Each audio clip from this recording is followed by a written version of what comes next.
There's a big fat one, a skinny one, and a medium-sized one. I love Formula Drift.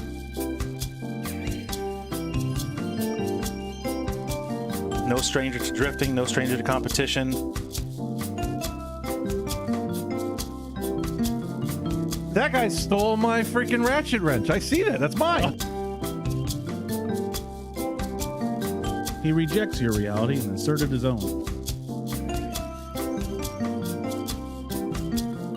This is a stimulator, right? Pilot. The pole petition. Matt Shulman still on top with the 69. Gotcha! Grip this. Gentlemen, I declare malarkey. Straight killing the game, making fools miss.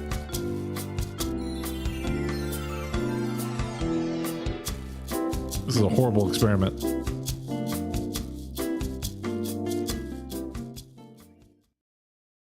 Okay, sure. Anyway, Ladies and gentlemen, welcome to Star-Studded Event, episode Hachi Go. And I don't even know where to begin, but let me just start off. I mean, the camera's a little off, don't worry about it, I'll fix that. But let me start off by saying that my name is Captain Ben. We got the Tim and the Paul, and they're sitting together. They're sharing a mic today because our special guests, plural. Guess this is. We're going to start off with, let's give a round of applause to the Holy One. I can see the aura. I'm back, baby. He's back. The aura. And the Piner. The Piner. God, I'm like Trump orange in this. Yeah, you are. It's Mr. Orange. I'm telling you right now, I don't normally look like this, but just today, because of the white balance, I don't know what's going on, but it's pretty bad. So I got to tell you guys that I feel blessed today. I feel blessed and fortunate to be to have two figures in, not only in South Florida drifting for an extended period of time, be joining us this time around, and I'm so blessed enough that I think we should start off this episode, us three, and then we'll pass it on over to the other gentleman with confessions. Oh. It's not often. Yes, well, yes, it's yes. The Holy One is here. We're gonna confess. I feel like by us confessing, we're gonna relieve ourselves of perhaps some of the inner demons that we've been carrying along with us. I don't have any dirty laundry, and it'll probably make the show, the episode, that much better. Okay. So I'll start off first by saying my confession is that secretly I've actually wanted to get an electric vehicle. But it's more out of spite. It's not secret. No, it's more out of spite than anything else. Just to spite Tim. Just to spite Tim. Not surprised in any way. I'm totally at all. Yeah, but it's just meant to be a spite to Mr. Tim Murphy over there, and I could already tell that it's already starting to raise his blood pressure. I'm with you. Yeah, I'm with you. Yeah, you were with us when we were in Las Vegas, and he stuck us in a Tesla. Oh, Did you hear about that? Hang on. There's a Tesla story. I mean, it's very minor with him. It was round one of USDC last year, and the event went awesome, great weather, and then it started pouring as I was like walking, or as the event ended. So I'm like, all right, I have to get to my car, and I see my car. I'm walking towards it. It's pouring rain, and I start like jogging to my car. Oh my gosh. And here comes a Tesla just right there, blocks my door, and I'm just like, who the? And then I just see. I'm here like, of course it's Ben, and it was like so infuriating because it was a Tesla on top of everything. I was just like, well, that was when he was doing his testing to torture us. Yes. You did that one first, and then you're like, yes, I'm going to bring this to Las Vegas. Exactly. Yeah. So, Paul, while you're on the mic, okay. What is your confession? I don't even understand. Like, what is my confession? Yes. Yeah. Oh, that is a bad confession. Yes, I think I'm going to buy a Ford, which I never thought I was ever going to buy a Ford. Okay. And that's just I have to leave it at that. Okay. So he not- doesn't that's want not to haul a big load. He wants to Take a big look. take a big load, swallow a big load. Okay. All All right, Tim, a confession. Wow, I wasn't prepared for this. Okay. Confession. Okay, so I guess my confession is that I need forgiveness for being extremely lazy with my car. My car has been totally ready to get put on the dyno for probably about 2 months now. Oh. And I've just kind of mixture of being busy, but secretly my real confession is I am just totally fearful that when I put the car on the dyno, it's going to explode. That's okay. my confession. Okay. I mean, it's a bit warranted. Okay, Yes. Piner, your confession. You're gonna skip Noel? No. it's just no, you're confessing to me. Yeah. Okay. He's going to wash us over. Noel, He's going to cleanse us of our please sins. forgive me.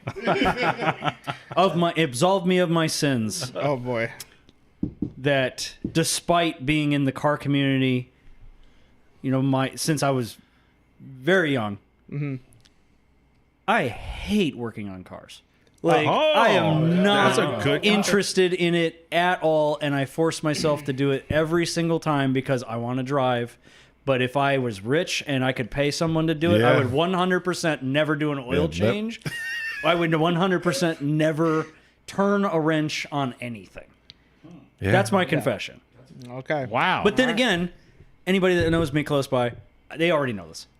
Anyone that's close to me already knows how much I hate it. That's a good confession. All right. I think he agrees. I do. If I had the money, I would totally pay somebody to just show up 100%. and drive. It's like, I don't understand these people that say that they're like, yeah, I love working on cars. And I'm like, what kind of drugs are you on? I want them. Yeah, I like to tinker a little bit, but then just a little bit this when you don't need to. If all it is I'm adjusting like suspension or Yeah. I'm moving something or anything like No that. pressure, just take big your deal. time. I got to pull a transmission? No. Oh. Dude, I literally right now at this point, I've had to pull the trans in my car for the last 6 month and I haven't touched Okay, it. so I got I've you. been avoiding it like the plague. I got you on that one. Okay, so this vehicle, it has one of the first versions of what's Tony's company's name? Auto.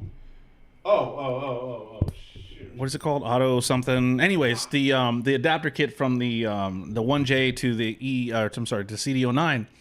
Well, when Jackson's crew put it together, I guess later on, because the car has been put together for so long, they realized that you're supposed to trim part of the inside of the bell housing, right? Because it didn't do rubs. that. Well, they didn't do that. So when I first started the car up, it was ticking. Autosport Engineering.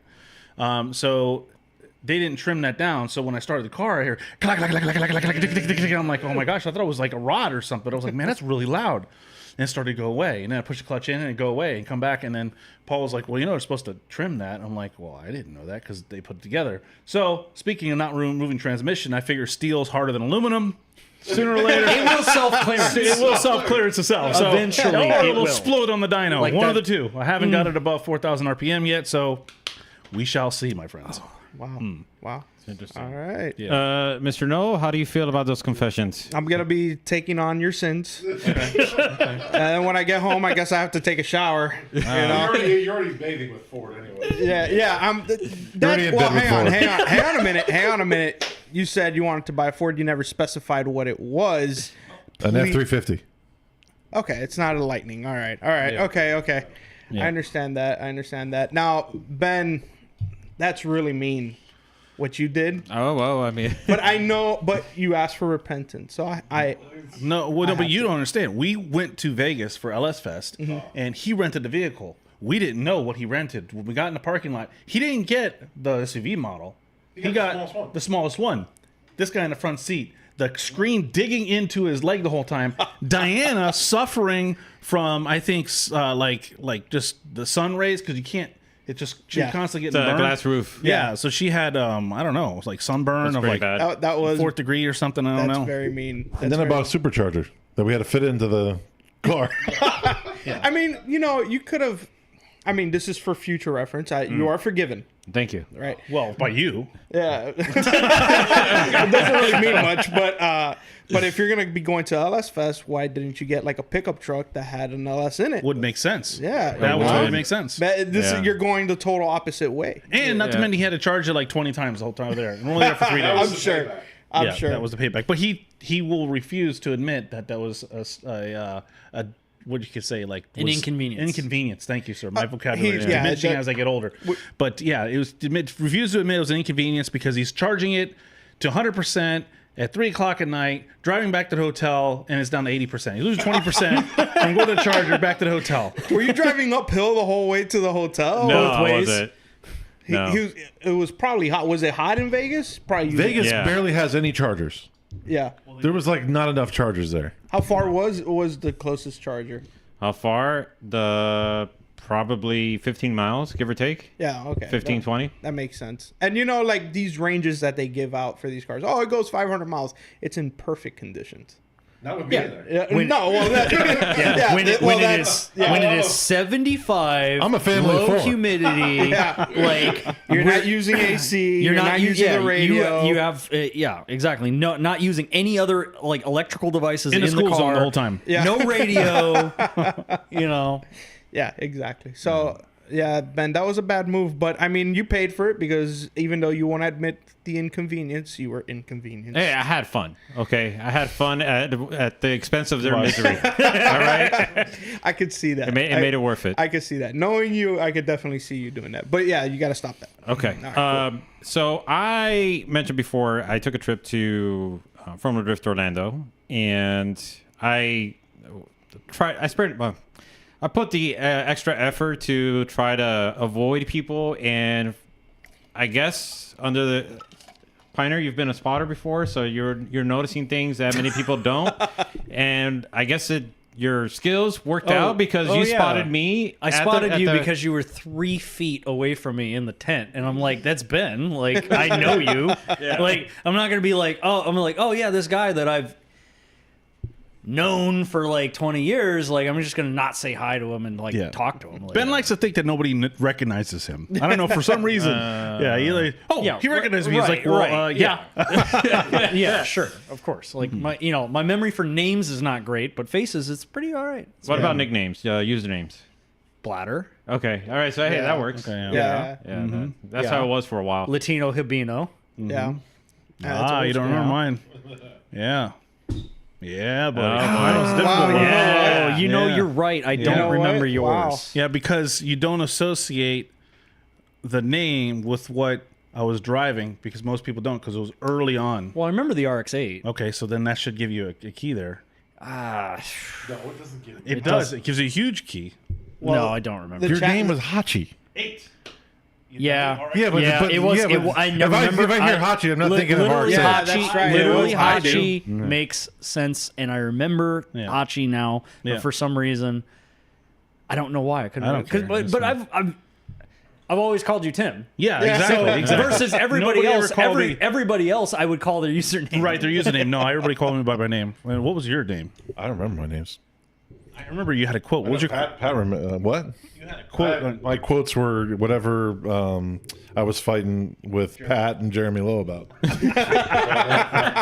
Yeah, I always feud back and forth. So going back to the point that I was trying to make, we had a conversation about tracks in Florida, or lack thereof, and Pioneer brought up the idea, the suggestion of maybe all of us sort of forming a Voltron force to get a track. So Pioneer, I'm going to turn it over to you, just so that way you can present this. Okay, so basically, on the way to Formula Drift Orlando, I was just sitting there talking to Nick, and he's one of my friends. He lives in Lakeland. He's also a drifter. He was for a period of time. He was my roommate, but we hang out all the time. So we were headed to Orlando, and we were talking in the car, and Nick is a really big fan of Adam LZ. Okay. And I was talking about how I don't have any problems with Adam. Like, No. he's a great guy.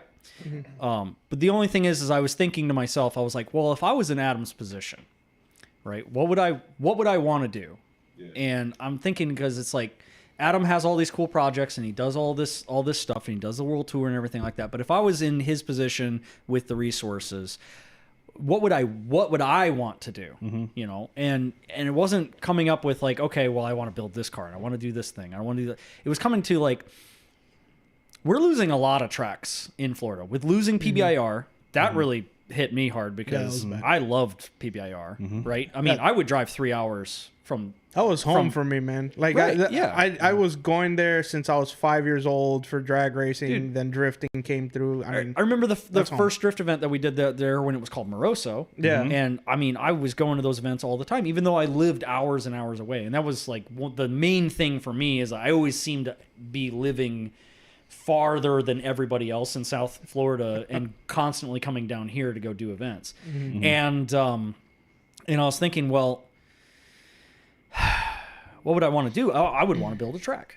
But I've always wanted to. Ever since I was young, I've always wanted to, like, I want to get to a point to where I could buy a piece of land and I could build, like, a small kart track kind of thing. That's the dream. That's the dream, right? And I'm not. Obviously, I'm not the only person that thinks this way. Everybody. I mean, I think everybody kind of thinks that way. Yeah. And then I saw the guys, you know, and like last year, I saw the guys that were up there in Alabama, the Driven Luck series. Okay, yeah, right. yeah. And their story about how basically their parents sort of pre-gave them their inheritance. You know, they were like, well, we're not going to wait to die to give you like what we are going to give you after ourselves. So we want to set you guys up in your 20s. And then they basically went and bought a piece of land, and then they rented all the equipment and essentially paved a track for themselves. They didn't spend the money on contractors to come out and do it. They just essentially rented the equipment, learned how to use it, made themselves a small little track, and then now they're hosting events. And I'm like, why as a community? Because, like, look, I'm not rich. A lot of people are, you know, we're just barely getting by to get to events and everything. But I think, like, that's thinking of, like, what one person can do, right? If you think of how many drivers that we have here in Florida that, I mean, let's be honest. The tracks that we're left with now, since PBIR is gone, we have Sebring, we have Orlando Speed World, there's Showtime, and then I guess Citrus County maybe might have an event from time. The Firm, and I've driven every track in the state, right? And the best track that I've driven in the entire state, we can't drive at anymore, and which that was Orlando Kart Center, right? We had one basically 8 months where we were holding an event there every month. I drove every single event that I could because it was the most fun track that I've ever driven in the state. And it's just, it's a go-kart track. It's run as a regular Oh my God, dude. Right. The flow of it, absolutely perfect. Like fantastic for tandem. And it was in a way that you could drive with everybody, no matter what power level, and you could be on their door because there was no place to get away. Right. And it was just transition. But every turn was different. And it was so much fun versus Orlando Speed World. You know, you have the oval. The oval's tire wear is phenomenally bad. So no one drives the oval at regular events. Everyone drives the skid pad because the tire wear is great. But the skid pad is basically configured to the lowest common denominator every single time, and the track is like wider than yeah. So there's no line. So when you go out there to drive with tandem drive, like people Everyone's drive all over the place. everyone's all over the place. And I feel like once you get to a moderate level, I'm not even talking like advanced, but a moderate level, the skid pad there kind of holds a very little value as far as like actually getting better at yourself driving. Now you can get better tandem because you're going to be driving with a lot of people there. And I totally agree. It's great to have runoff to where like if somebody bails, you can get around them. That's great. But as far as like advancing people's driving as a community, I don't think anybody's getting better at lead runs there. No, the track is where you need people progress. Right. Yeah, you need a constraint. You need something that's going to force you to drive outside your comfort zone. And that's kind of what a kart track kind of does because it's so small, it's so tight, and it actually has a defined line that works. And if you're not on it, you know it. Right. And that's what you need to be able to get better. So getting back to that, when we stopped being able to drive at OKC, which I totally understand because, you know, the owner realized there was no money in it. There's no money. The track there is was no getting money in wrecked. it, and it was the track maintenance. It was the fact that people were going off and people were digging up the grass, and their main business was suffering for it. Right. So so it's like, okay, so how can we recreate what we had at OKC? Because not a lot of people got to drive it. And I feel sorry that a lot of people in the state did not get a chance to drive that. I drove it a lot, and I loved it. Absolutely loved it. But a lot of people didn't get to. Just comes back to, okay, well, what's the closest track that's like that? It's Mid-Pond. That's a drive. Like, that is a legit, at least from where I'm at, and I'm farther north than you guys, I mean, it's good 6.5 hour drive. Oh, Right? yeah. For us, And it's so for definitely 10 here, to it's like 11. 9-10. Like, that's now becoming to the point to where that's not a like, I'm going to leave for a weekday event kind of thing. Like, I'm not going to like go there on Saturday. It takes money. Yeah, well, Yeah. it's not even just the money, but it's time. Being able to get off work. Right. Being able to, like... So, my thought was, like, look, we need to find... Because there's so much land in the center of this state that Yes, no there one is doing a damn thing with. Right. That's... For a long time, I said they were selling the parcels at the compound. I said we should just all chip in. They were selling the parcels at $5,000 a pop. I was like, we should all just chip in, buy all of the I area. almost did that. You did. Okay, so you saw that. I was at a point where at one point I had a decent chunk of money, and I was basically sitting on it and going, what am I going to do with this? And then, like, I saw that the compound, like, around that area, and I was adding it up, like, every parcel, and I was like, could I buy that whole thing? Like, because then at that point it's private, and then at that point, I mean, I wouldn't tell anybody they couldn't drive there anymore, but then that way no houses would be built. Yeah. Yeah.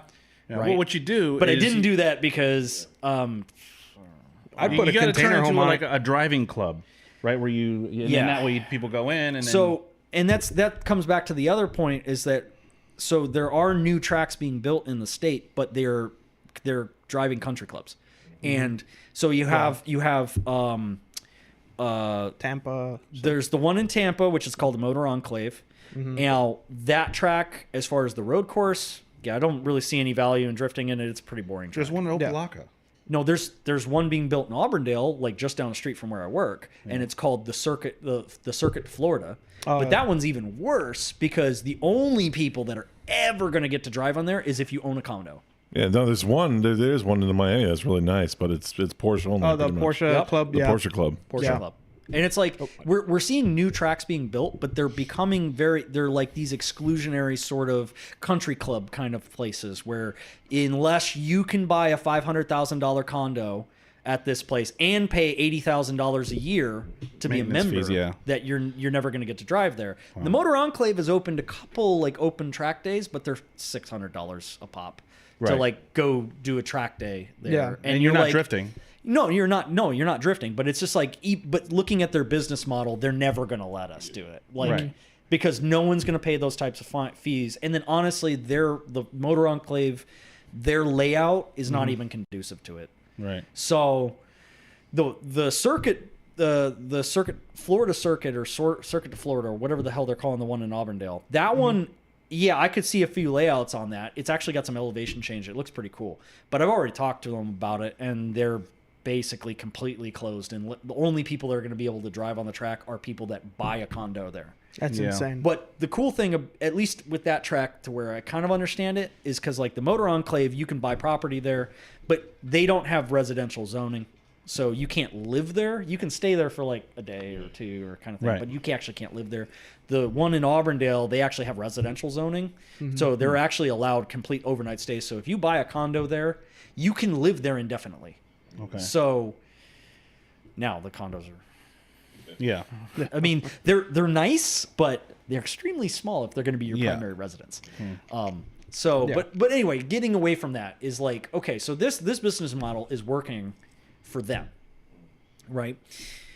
What about organizing sort of a crowdfunding type thing where I understand the connotations and the problems with crowdfunding. I get it, but maybe not crowdfunding, but like, can we come together as a community, right? And go, look, people have different avenues, different networking, different people that they know, and get something, rolling. Yeah. Right. I'm not even saying I'm gonna do it, or that I have, or I want to be the person doing this. I want to just get this out in the ether to somebody that may have more resources than any of us. Yeah. That may listen and go, it's an ask, and it's like, but I'm not even expecting like one person. Like I understand. if we could somehow come together as a community, because I mean, I sat on Zillow for like 3 days just going through lots, like somewhere that's somewhere central enough to where it benefits everybody in Florida. 3 to 4 hour drive from everybody. Yes. So like, you know, like Okeechobee area, kind of like looking at plots of land, parcels that are not impossible to get to, as far as like there's road access. Right. Because we all drive low, stupid cars that are not gonna. Right. Yeah. You know, like if you got to off road to get to the place, it's not gonna happen. Yeah. That's what Right. Lewiston track was. That was Yeah, fun with that. something that's between 10 and 20 acres, right? And not even just that you need 10 and 20 acres for the track, but you need buffer zones, so then that way if houses get built nearby, that you actually have you have some ability to possibly have a little bit of space. We have to put a levee around it because the levees kind of reflect the sound up. I was thinking that. Yeah. I was thinking that. I was thinking of like point. a fence, and then those. No, actually, it has to be like a land levee. No, like, you can do a land levy, but there's also, you see the sound barriers that they're putting up next to highways now. Oh yeah, they concrete. Yeah. Yeah. Right, and like I shouldn't say fence because people are going to Yeah, think it's chain walls, link, yeah. but it's like a wall, Yeah. and because then at least that way with like a levy, you're actually reducing the amount of space that you have on the property, which for course, sheer right. size of it, versus you could do sound barriers. But also being like not in a neighborhood area where like people are like, where are all these trucks and these cars? with all Yeah, this and that comes stuff down to on the it?" zoning. You need to find something that you can be zoned. Yeah. And honestly, looking for land, it was difficult. It was really difficult to find anything that fit that criteria for any reasonable amount of money. But I did find a couple lots that were that made sense, that were around 200 grand. Yeah, because the thing is the space that you need for the track, you need more than double that Yes. for the parking, the roll off, and the spectators to And hang that's out. even if you don't add any infrastructure into that, and you literally just have a place to park, and then you just have the bare necessities. You need, you need porta-johns, bare necessity, right? You need to have, you have to have parking, and you need to have an ability to have some place for a staging lane, and you need to have some place for like hot pits, right? So that people can work on their stuff, because that's that's bare minimum. Now, from my other and of course the next part is business model. How do you make this be able to sustain itself? Not even like make money for the owners, but sustain itself to where it can persist for a period of time, to where it doesn't kill itself through property taxes, through any other types of fees, or zoning and other stuff like And that. other What about that legal stuff Leadfoot and- City? I mean, they're Leadfoot doing. City is pretty cool. Like, that's being built. It's not too far from me, and I'm really excited about it. Although I was more excited about it when they were going to build a track. Now they're just building a big skid pad. It's a giant skid pad. But Oh, shoot. I'm not mad about it, because for them, their business makes model, sense. it makes sense. Because Yeah. even though I'm disappointed, because I was excited about the track layout that they had proposed, because it was essentially going to be 2 kart tracks. And I wouldn't even be talking about what I'm talking about if they had gone through with what they had said, because they had 2 kart tracks that essentially Chelsea and a couple other people helped them sort of design, and it was looking really sick. And they were going to be able to be run independently, but also combined at the same time, which is amazing, because then you could have an advanced class on one track, and then you could run through the run groups where you could rotate tracks, and that's awesome. Right. But they decided to basically take that space and make it a very large skid pad. As far as my estimates, I think it's 2.5, maybe 3 times the size of OSW's skid pad, Okay. Well, that's which is big. great. Yeah, that's great. Because now it's like, okay, well, we can set up a course there where you might be able to get in the 3rd gear, like for entry. Yeah. Right? It's awesome. But the reason why I don't know personally, I've never talked to them, but the thing that I surmise the reason why they decided to not go the track route and go with the skid pad is because of the fact that they do a lot of like other types of events there. They have swap meets. They do concerts. They do other types of things where having a giant skid pad is much more versatile. You know, now they can set up vendors out there. They can set up they can set up a car show. They can set up Expo other centers. Yeah, stuff like that. Or they can even say move a mobile stage out there and have like a concert. Right. Yep. So I 100% don't blame them because like from a business perspective, it makes more sense to do that. Yeah, Right. but it sucks that they're not going to carry out the I'm original. disappointed because the track looks So awesome. I guess my 2 cents on your idea of would be, well, I guess it would be nice to rally everybody together and be able to do something like that.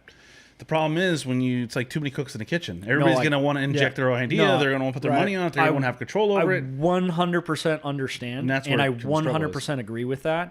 And I feel like realistically, the way that something like this would happen, and this is kind of what I was sitting there talking, like, you know, bouncing back and forth with Nick and a couple other people that I've talked to about it, is we'd almost have to like sort of have a select committee that is like say 3 or 4 people that are really serious about actually executing on the plan, and then having a leader there, having a hierarchy, and then basically everybody else that can volunteer towards completing it in any way possible. It would even be like like say like somebody that can run an excavator, right? Right, as in like, okay, or somebody has a construction company that would like to have some sort of input on design, somebody that knows zoning, somebody that because if we could get enough people, because when you try to do any type of thing like this completely by yourself, it takes literally forever because nobody's an expert in everything. Right. Of course. Right. So you need to have enough people to where but at the same time, you also need to have a hierarchy of who's making the decisions of what to do with that information. Yeah. The hardest thing I think physically and initially it seems like the hardest thing is just getting the track, finding a location, getting a track. But long term, sustaining it is really what's going to be the hardest part. Honestly, like the whole location and all that stuff, I honestly think is the easy part. Right. The hard part is to make it sustainable. Right. Right. And that's kind of the part that I'm not the person to talk to because I'm not like a business major. I don't, I honestly have a terrible track record of making money, period. So, and starting up little business ventures that I end up completely like abandoning because of the fact that like I'm bored now. So I'm not the person to talk to about that. But there are plenty of people that are good at that kind of stuff. And I'm not saying that like obviously this is pie in the sky kind of idea to do this, and I'm sure I'm not the only person that's ever thought about it. But like I don't know. It's just like I would like to see some sort of movement towards something like that. Be nice. It's just like it's an aspirational thing that I just want to put out into the ether. And if anybody that maybe has any sort of resources that could port towards that would just know that this is something that I think would help move the community in Florida forward as far as like drifting's concerned, because right now, I mean, Leadfoot City is going to be awesome. That's going to be a good deal, and I'm excited about it. But at the same time, like, it's not exactly what I think we need. Well, we'll see what happens. You never know what the future can hold. Like before, during the whole COVID thing where drifting was dying down, Clutch Kickers came out of nowhere, and that did something. LZ's got his own little compound already. If he's added to his compound, and he's him and his friends, but it's that's an invite only thing, right? It's an invite only thing, and I get that, and I think he's extremely smart by doing that. I understand. I don't blame him in any way, because I mean, shit, he I'd be doing the same thing. Literally lives there, right? And like he has all of his stuff there. That's why I'm saying like it would be cool to like have something that is like open for everybody, because say what you will about Cletus, like him buying DeSoto was a good move because it saved the track. Yeah. Right. But at the same time, it's not like he holds a lot of open events for people. Right. It's for his content, channel and for his content. I get it from a business perspective for what he's doing. It's great. Yeah. For him. Yeah. And then you have like the Freedom 500, which I kind of almost want to just be like the next time I see him, just be like, dude, who do I have to suck off to get to drive in that? Oh, Yes. boy. So wait. On that note, we're gonna go ahead and switch topics. So that's not why we brought you here. Yeah, yeah, And that yeah. is a conversation that we can have for a 4-hour drive sometime. But I agree with a lot what you said. Yeah. And that would be great. Do I see it happening? Probably not. But why we kind of had you here is most recently there was a U.S. Drift Circuit event, round 1. Oh, correct. And Ben totally forgot. So, you guys, first of all, just tell us what your roles are. No, you'll start. Okay. Tell us what your role was this past event and what your role is with U.S. Drift Circuit encompasses. Yeah. So for round 1, I was one of the 3 judges. For this round, I've been a judge for the last almost 2 years, and there was one round where I was acting as driver steward when that position actually existed in the whole Formula Drift structure, but now that's kind of gone. So it's like I will rotate in and out as a judge and maybe do tech, which that part kind of scares me because it's like I'm not very knowledgeable with like exactly what the tech is supposed to be. But either way, I mean, obviously anything can be learned. But yeah, I was just a judge for this past round. But talking about your role, Formula Drift, the rules changes, it seems like the stars have aligned because you inadvertently acquired another role that you may have been not aware of that you've been training for your whole life for. Okay. And it just so happens that I don't know where he's going with this year you don't know? We'll go. You'll know. Yeah, well. This year they made a change from getting rid of protesting to now appealing. And it just so happens that we've come to the realization that we have and that's part of the reason why Noel has been missing from this program for so long, because he went out to obtain his law degree. Oh, that's Yes, he did. right. Yes, That's right. So now he's a professional drift lawyer. Yes. Yeah. For any driver out there that is struggling to petition, to appeal, any calls that didn't go their way. Yeah. So how do you feel about your capabilities? He's got the inside scoop on the judges too, so he's I know where they made a mistake. I can help you. Yeah. You know, how do you feel about that? Well, I added that to my Instagram bio. I did. I know. As soon as I heard it, I was like, okay, we'll play along. I mean, there's not much I can do. It's a whole, when it comes to the whole appeal thing, it's kind of like a small committee.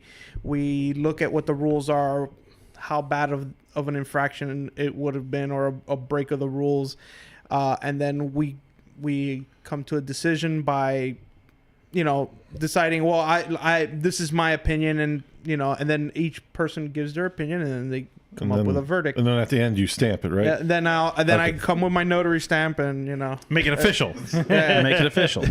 And then he blesses it too. Yes. So, not only you stamp it, you could do a holy blessing over it.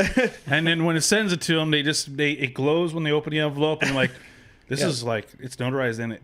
The angels sing. Yes. You hear a chorus. I'm an ordained drift priest as Yes. well, so Yes, very good. I'm gonna put that in my Instagram bio as well. So. Yeah. Bless our E85. Yes. Okay, so now over to Mr. Piner. What was your role this last round, and what is your overall role with the U.S. Drift Circuit?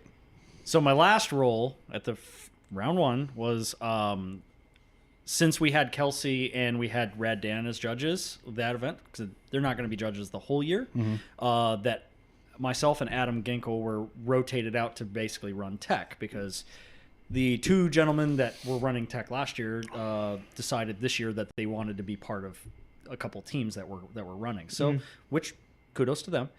So it was my first round running tech for ProAM. I've run tech at other events that I've hosted, but not to the degree, obviously, because it's the first round, you actually have to really go through and check like every car, because we're kind of doing like sort of you get teched at round 1. Okay, now you don't have to necessarily at round 2, because we've checked that the construction and the way that the car is put together is probably not going to change the next event. Right. Like we might, Right. The roll cage is going to be the same. Yeah. I mean, unless it was in a heavy accident or you changed vehicles, they'd have to retech it, I assume. Yeah. Yes, but the main thing that we're checking for is safety items. It's not really anything. We're not going through a vehicle being like, okay, well, this is a competitive advantage.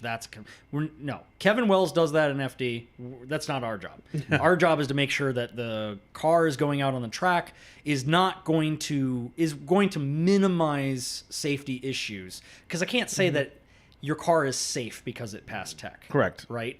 I'm just saying that I'm not letting any obvious flaws Right. in what's going on there. Right. And And then drivers have all the tools necessary to be able to either deal with whatever emergency situation that they can with what they have in the vehicle. and or it's going to be safer for emergency crews to assist the driver out in case something happens, or if they are unconscious and they're unable to use them. And that everything on the vehicle is set in a way to where it's going to minimize any sort of issues that are going to happen if the worst does occur. Yeah. And we see sometimes where the worst occurred by a track worker ripping body panels off. Well, hey, if the parts of the car that are supposed to be marked for tow or or anything that is like that stuff, if they're clearly and very distinctly marked, then that minimizes the possible damage to your car with them trying to. And one would say, like, if you have a body kit, you should be prepared to destroy it. Well, I mean, that's Much. just owning a body kit in That should be like, general. Okay. Yeah, by the end of the event, you don't have bumpers. So- So yeah, and then like the rest of the year, I'm under the impression that there may be events where I will be doing tech, but also events where I will be judging. So Okay. I haven't really been told which ones they are. Right. So we'll see. Okay. So I did watch the live stream, and I will tell you, I was extremely lost watching the live stream. How was it in person? Was it because I didn't know what was going on? We didn't know who was going next. We didn't know who was in the bracket. Now, Jackson said he had a live bracket. World famous Chris Jackson. Yeah, world famous There Chris Jackson. there was a live bracket, Right. But it was also it was updated leisurely. But at the same time, like I didn't know there was a live bracket until like basically when we were done with tech, we were told that we were going to be running around essentially trying to ferry the drivers to the line, Yeah, and like make herding sure that cats. they're on time. Right. Yes, like herding cats.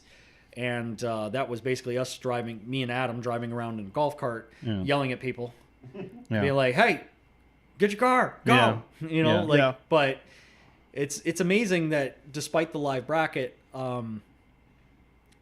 which I mean, realistically, like it was hard to follow. Yeah. And I was just basically sitting on my phone the entire time, just having a panic attack. Yeah. Trying to figure out who's three battles, who's Right. these guys are at the line, these guys called 5 minutes, these guys are this guy's broke, this guy decided that he's going to bow out, there's a buy run here, and then it's just like I'm trying to figure out who I'm supposed to drive to next. Right. But you guys you mentioned earlier that you had some technical difficulties that really amplified that. Yeah, I mean, well, it's just, I mean, my radio died halfway through the competition, so It was a long day. Yeah, you can't. There's nothing you can't do with radio. I mean, you gotta. Right. So we impossible. went back and we tried to get new radios, and then the radio that Adam grabbed from the trailer, the antenna broke on it immediately. And Because you guys are an essential part of the event. I mean, your job is to make sure the drivers are where they need to be, Right. and make sure that 5-minute timeouts are being timed, Right. and that is running well. I mean, I don't even know how you could even do it without radios. And not only that, they have to wait for the judges' calls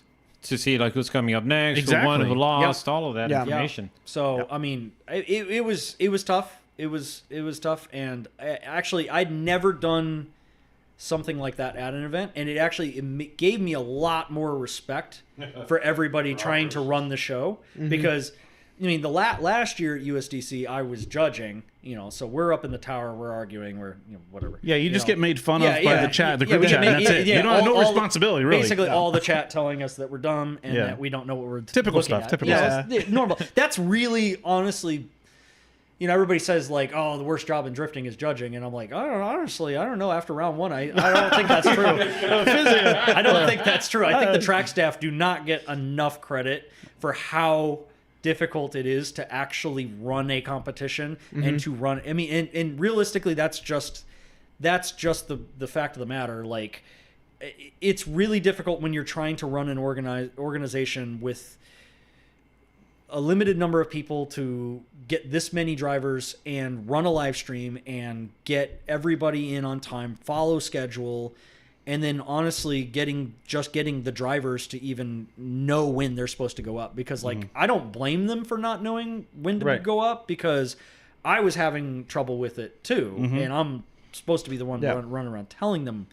So the miscommunications and everything like that, it is difficult. It's not easy. So it's when you have everybody talking about how this didn't run smooth or this didn't go smooth and everything like that, I'm like, okay, well, you get in that situation where you're trying to run around and do that stuff. Like, it's difficult to keep track of things. It gets very muddy very quick, and especially if your communication breaks down. Like, I mean, my radio was out, and there were a couple times where there were 5-minute calls that I didn't know. Right? No. Like, as far as though he's in the pits trying to organize herd the cats.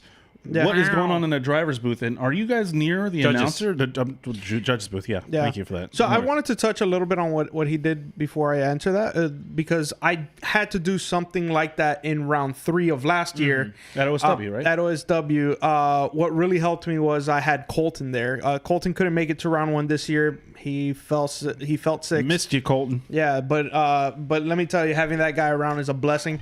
He really knows how to run a tight ship there. And but yeah, running around, I didn't have a golf cart. That was my problem. I was running around all over the pits, like, hey, you're next and whatever, and then we got a 5-minute call here, we got a 10-minute call here, and it was just like running around. And and then the drivers, sometimes they would be like, I don't need a 5-minute, and I'm like, no, you can't touch a car. It's insane. You got to deal with a lot. And on top of that, last year, because I was doing that because Sam and JJ weren't there for that event. Right. They had me as a driver steward, which is usually you sit by the trailer, wait for a driver to come up, and then you watch the runs with them, whatever, because of protests. But I also had to do the protests and do that, and that was just hell. But what you guys were going through because of the communication issues and all, my goodness, like you did the best you could. I commend you for that. That was a hell of a job. I mean, it's like, especially to be thrown into with that, like that was the first time that either I or Adam had done that particular job, and it was like the tech was fine. Like I'm good with that. I've run events before, right? And I've had the tech people. Like, I did it for 3 years when I was running Auburndale, and it's like, I'm also one of those weird people that likes to read rule books for fun. That's nothing wrong with that. I don't read them because I'm like trying to memorize them. I read them because I'm like, where are the holes? Right. Where are the things that I can? I need to get a pause button for him. So yeah, let me go. We gotta get a pause button for Finer. Oh yeah, pause. Okay, we gotta do the muted mic like they did for Trump. Oh. But anyway, back to your question, which was I in the same booth, kind of, sorta, as the announcers? That was kind of, sorta, because while we were up on a tower, it wasn't the main tower. It was kind of like this weird little house. I've never been there. So it's really awkward. I heard there's a bar. Yeah, they have a bar that's Is that like where on you the guys other. were judging from? No. That would explain a lot. No, I don't need that to make all the wrong decisions I do. That's fine. Just joking. But either way, so like, I was like, oh, cool. They have like these air conditioned rooms. And I guess we could set up in here. And then when I saw how they were setting it up on there's a balcony that faces the track. And it's kind of like, and the announcers are all the way on one side of it. And we were all the way on the other side. Which is good because you don't want hot mic. No, of course. And I totally understand that. But then there was a camera guy in the middle with all his equipment. And it was just like, and it was tight. It was very tight. You don't get to say that too often, huh? So,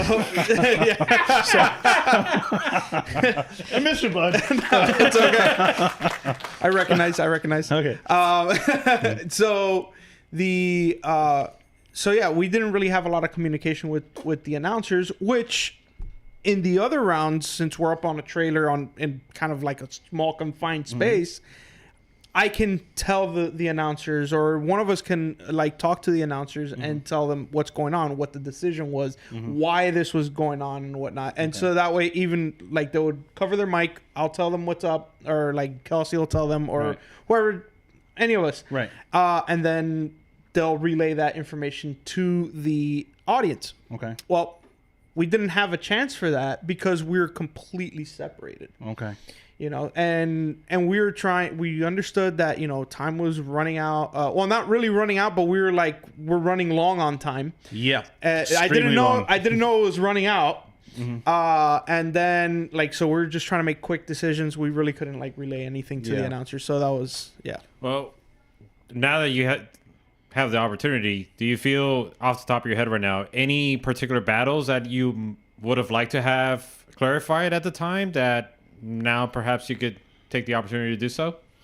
I was pretty. I agreed. I watched everything back, and I still agree with the decisions that we made. You know, I was also judging with Kelsey and Rad Dan, and you know, Kelsey is pro spec driver, Rad Dan's a pro driver in Formula Drift. I mean, they have experience and everything, and you know, I've been around for 20 years. I've been watching. I'm very observant of and throughout the changes in the years of drifting. So I understand these things pretty profoundly for not driving that much. So, but either way, there was one call that I can see that maybe people were kind of baffled at, and it would probably be Christian Cotrone versus Colette Davis. Yeah, I was wondering why that went one more time. All right, so in the drivers' meeting, and it's hard. Sorry to cut you off, but it was kind of hard to see it from the camera because the drone guy is too low and there's just too much. I couldn't really see. Yeah, and the rain wasn't helping for the drone guy. That's pretty tough to do. When it's even sprinkling, I can imagine it's very tough on a drone flyer, driver flyer, whatever you call him. Yeah, pilot. There we go. Pilot. Anyway, pilot. So, like the gas station.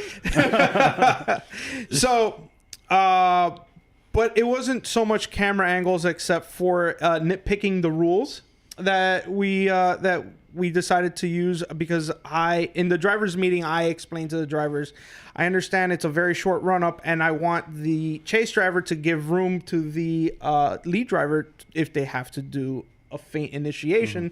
You know, they have to come down a little bit. But I also said, but I don't want to see the lead driver do a 3 motion. So I didn't want to see them drift down and then drift this way and then initiate, right? So, so when on the first set of runs between Cotrone and Davis, we saw that on the way out of the chicane for Cotrone, we saw that his car started kind of drifting towards this way, and we saw a little counter steer.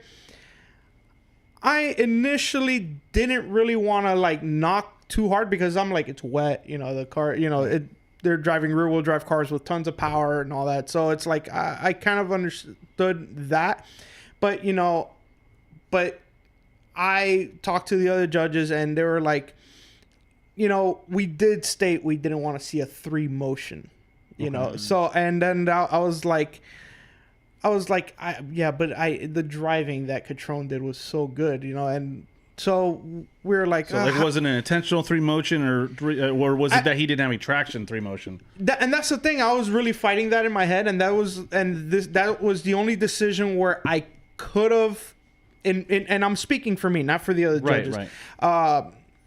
I could have, you know, went one way or the other, but I was you know, because of the rules, what I said in the drivers' meeting, which my part of it was the initiation. I was I have to enforce that. I feel like we should enforce that. So we went along with the one more time. So now he's an enforcer, not just man. You got many hats, my friend. Yeah, and another thing I have to put on the Instagram profile.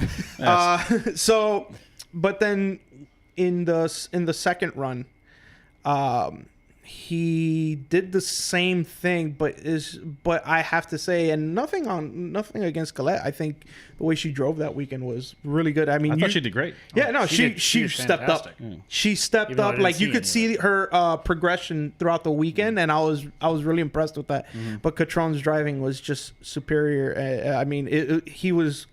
I even told the drivers, like, you can get up on the wall, but I understand that this wall is not exactly perfect, and even in the middle of the bank, like, it kind of dips down. Okay. And so I was like, you don't have to get in it, just get the 2 tires in the line. And he was on the wall. I was like, dude, you can't really go against that. His line was perfect. His chase was, really good. And I was just like, and he did the same thing, and I was like, yeah, but his driving's just better. Yeah. It's just hands down. I can't knock on it. I just wanted to see if he would clean that up or not. And then on top of that, it was raining. One thing I also noticed is that the layout that was posted versus the layout you guys actually went with was slightly different. Because initially I thought you guys were going to utilize the bank on the way out as well. But looks like, why did you guys shut it down early? So, I mean, I talked to a few drivers, and I actually asked, Rad Dan was there with me on Friday. Uh-huh.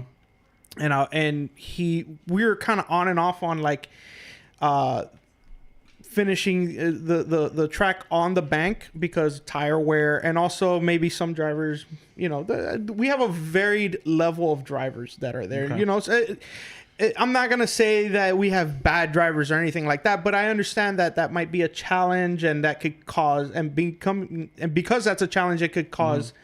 Safety concerns, or even like, ending their season early.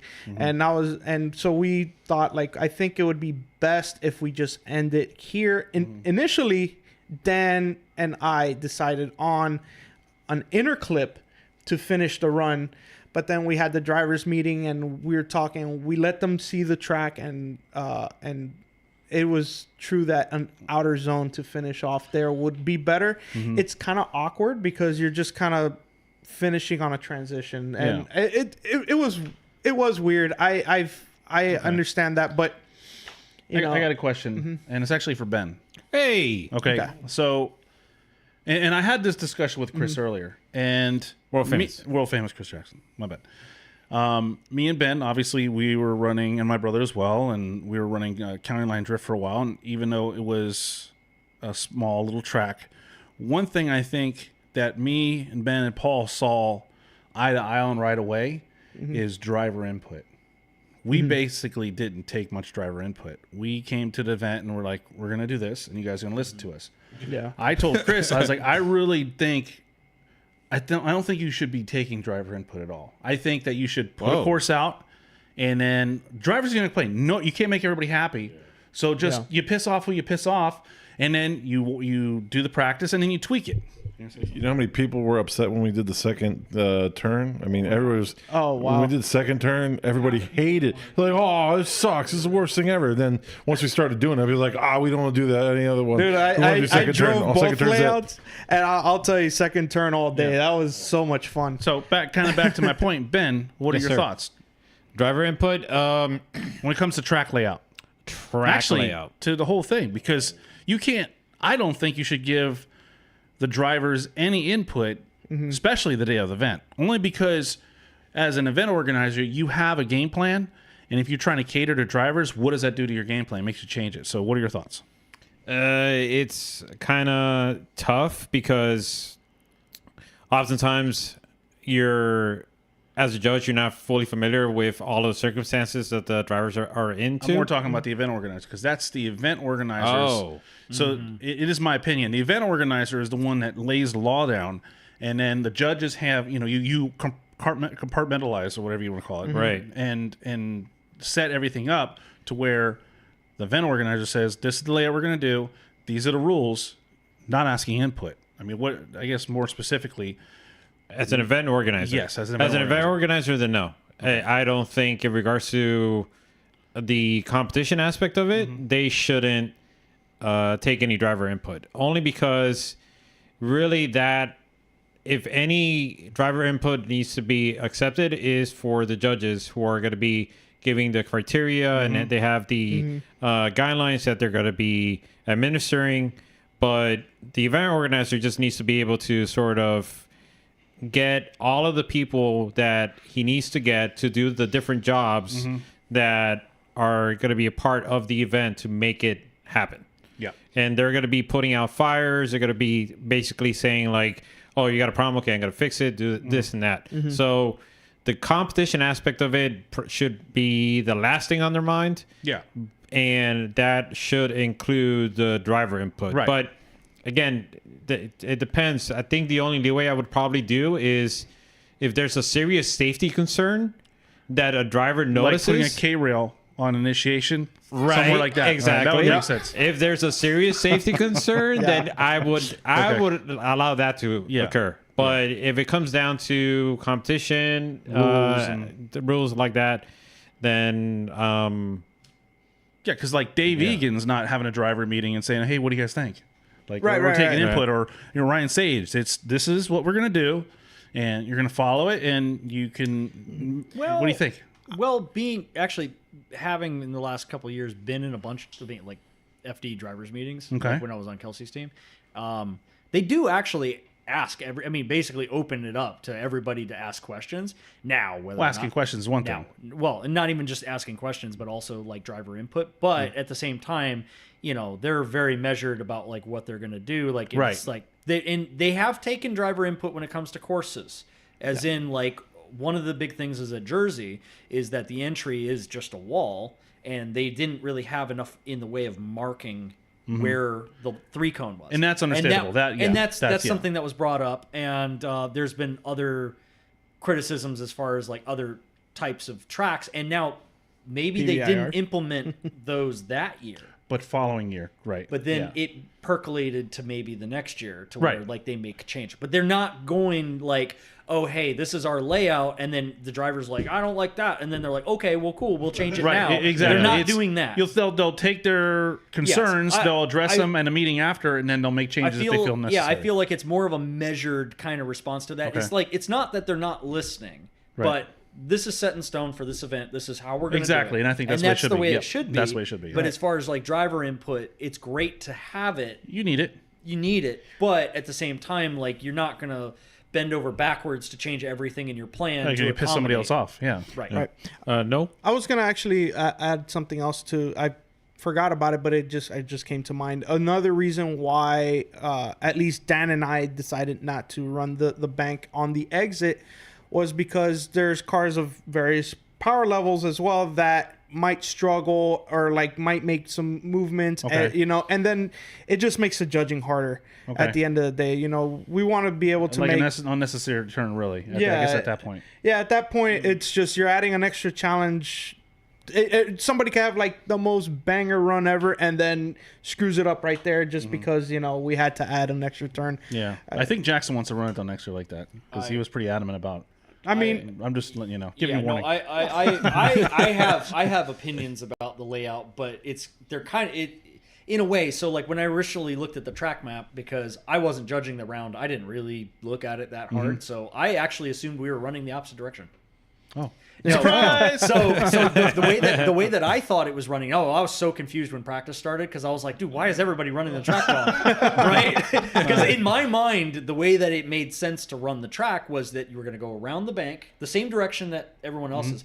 You're going to go around the bank, you're going to manji the straightaway, then throw it through the inside, and then back out the round. Which would be sick. Which I thought was a cool layout. And then when practice started and I saw everybody just going off the bank into the infield, I was like, the first guy that went out, I was like, he's running the layout backwards. He didn't look at the map. Idiot. And then the next person did it, and then I was like, wait a minute, what the heck is going on here? Yeah. And then there's like, no, that's the layout. And I was like, well, that's stupid. and then I spent the entire night telling everybody how I thought it was dumb. Yeah. And it actually, like, when I saw it drawn out and I saw it performed, it to me, it was better than what I expected. Like, when I was like, okay, I can kind of see it. I thought it was going to be way worse, but it was, I was okay with it. Well, the thing is when they were talking about how they wanted to cut out the second back turn, and I was like, well, that makes sense because it's 3 turns, right? But then when they cut it out, and then it actually became 2 turns, and then I was like, I was like, no, it needs to be at least 3. like, we need the bank turn because everybody was coming through. I mean, in practice, everybody was going through and hitting that last outer zone, and then almost just naturally they would shut the car down and drift the whole bank. Yeah, I did see like, that. Yeah. They were off throttle and they already went halfway around the bank. Yeah, when I saw that, I was like, oh, okay. You know, I hadn't seen any runs until then, and then I was really like relying a lot on Dan's input on because he drove the track for Beast Coast, or at least I mean, he didn't compete in it, but he drove on the track and everything. So I was like, and I was watching videos of him driving it, and I was like, okay, that makes sense. I guess this would be the best. And then when I saw it like in person, what everybody was doing, I was like, okay, I'm gonna go with Jackson's plan next time. I mentioned that the layout that I thought it was supposed to be to Dan, this was after practice had already started, and he goes, "Dude, why didn't you say anything? That would have been awesome. That's like way better." And then I was like, it's too late now. Everybody's already practicing. Yeah, next year. Well, I mean, there is always next year. Go ahead. But you bring up a good point that it reminds me of an event that we were a part of. And the layout was already set. It was announced. It was already published, and everybody was already expecting it. They go down to the event. Everybody starts running the practice runs, and you have maybe like 80% of the field, give or take, complaining that they can't finish the run because their tires would run out. Yep. So then that sort of started up a debate of which reminds me of what the question you brought up, is that should then the driver's input be enough to be able to change the layout because a good portion of them were struggling? Yeah. Or should they just let it be and then have them adapt? Because you had already several drivers expecting it, and they did planned accordingly. They planned accordingly. Right. So that goes back to what I was saying before. When you do those changes, actually it was Jackson. I think Jackson and a couple other teams, they knew it was going to be a longer layout, so they bought tires that would last longer, right, and not such a low tread wear. So then when they changed the layout, they're like, dude, we totally got screwed, right? And they changed the layout on their own. So I think what Piner was saying is that you got to take their input, right? But having that game plan, say, okay, maybe we could tweak it a little bit as we watch the driver, see where the natural flow of the drifting is going. Of course, you don't want to make it too easy, but take what they say and then apply it to next year. So maybe next year the layout will maybe can submit that. You have to have them notarize it and then submit that layout. I'll bless it as well. I will say one thing. I will say one thing though, that I was really confused on why the event started so late, because like. I talked to, apparently they have a farmer's market or something. Yeah. So they weren't allowed to start running cars till 3:00 in the afternoon. Yeah. Does this farmer's market have an expo center by some chance? Yes, it is the expo center. Oh, okay. It's all encompassing. Good to know. Expo Yeah, center. it's a fairgrounds plus a racetrack. Yeah. Right. So they had to wait till 3:00 because I was like, Chris. Well, one, I was kind of like, dude, you had what 24 cars and 5.5 hours to run 24 cars. That's extremely long. Now I know you had, because qualifying started at 6:30. You had about an hour delay, so 7:30 to 11:30. It was like 4 hours. I was like, I go, Chris. I mean, it's a long time.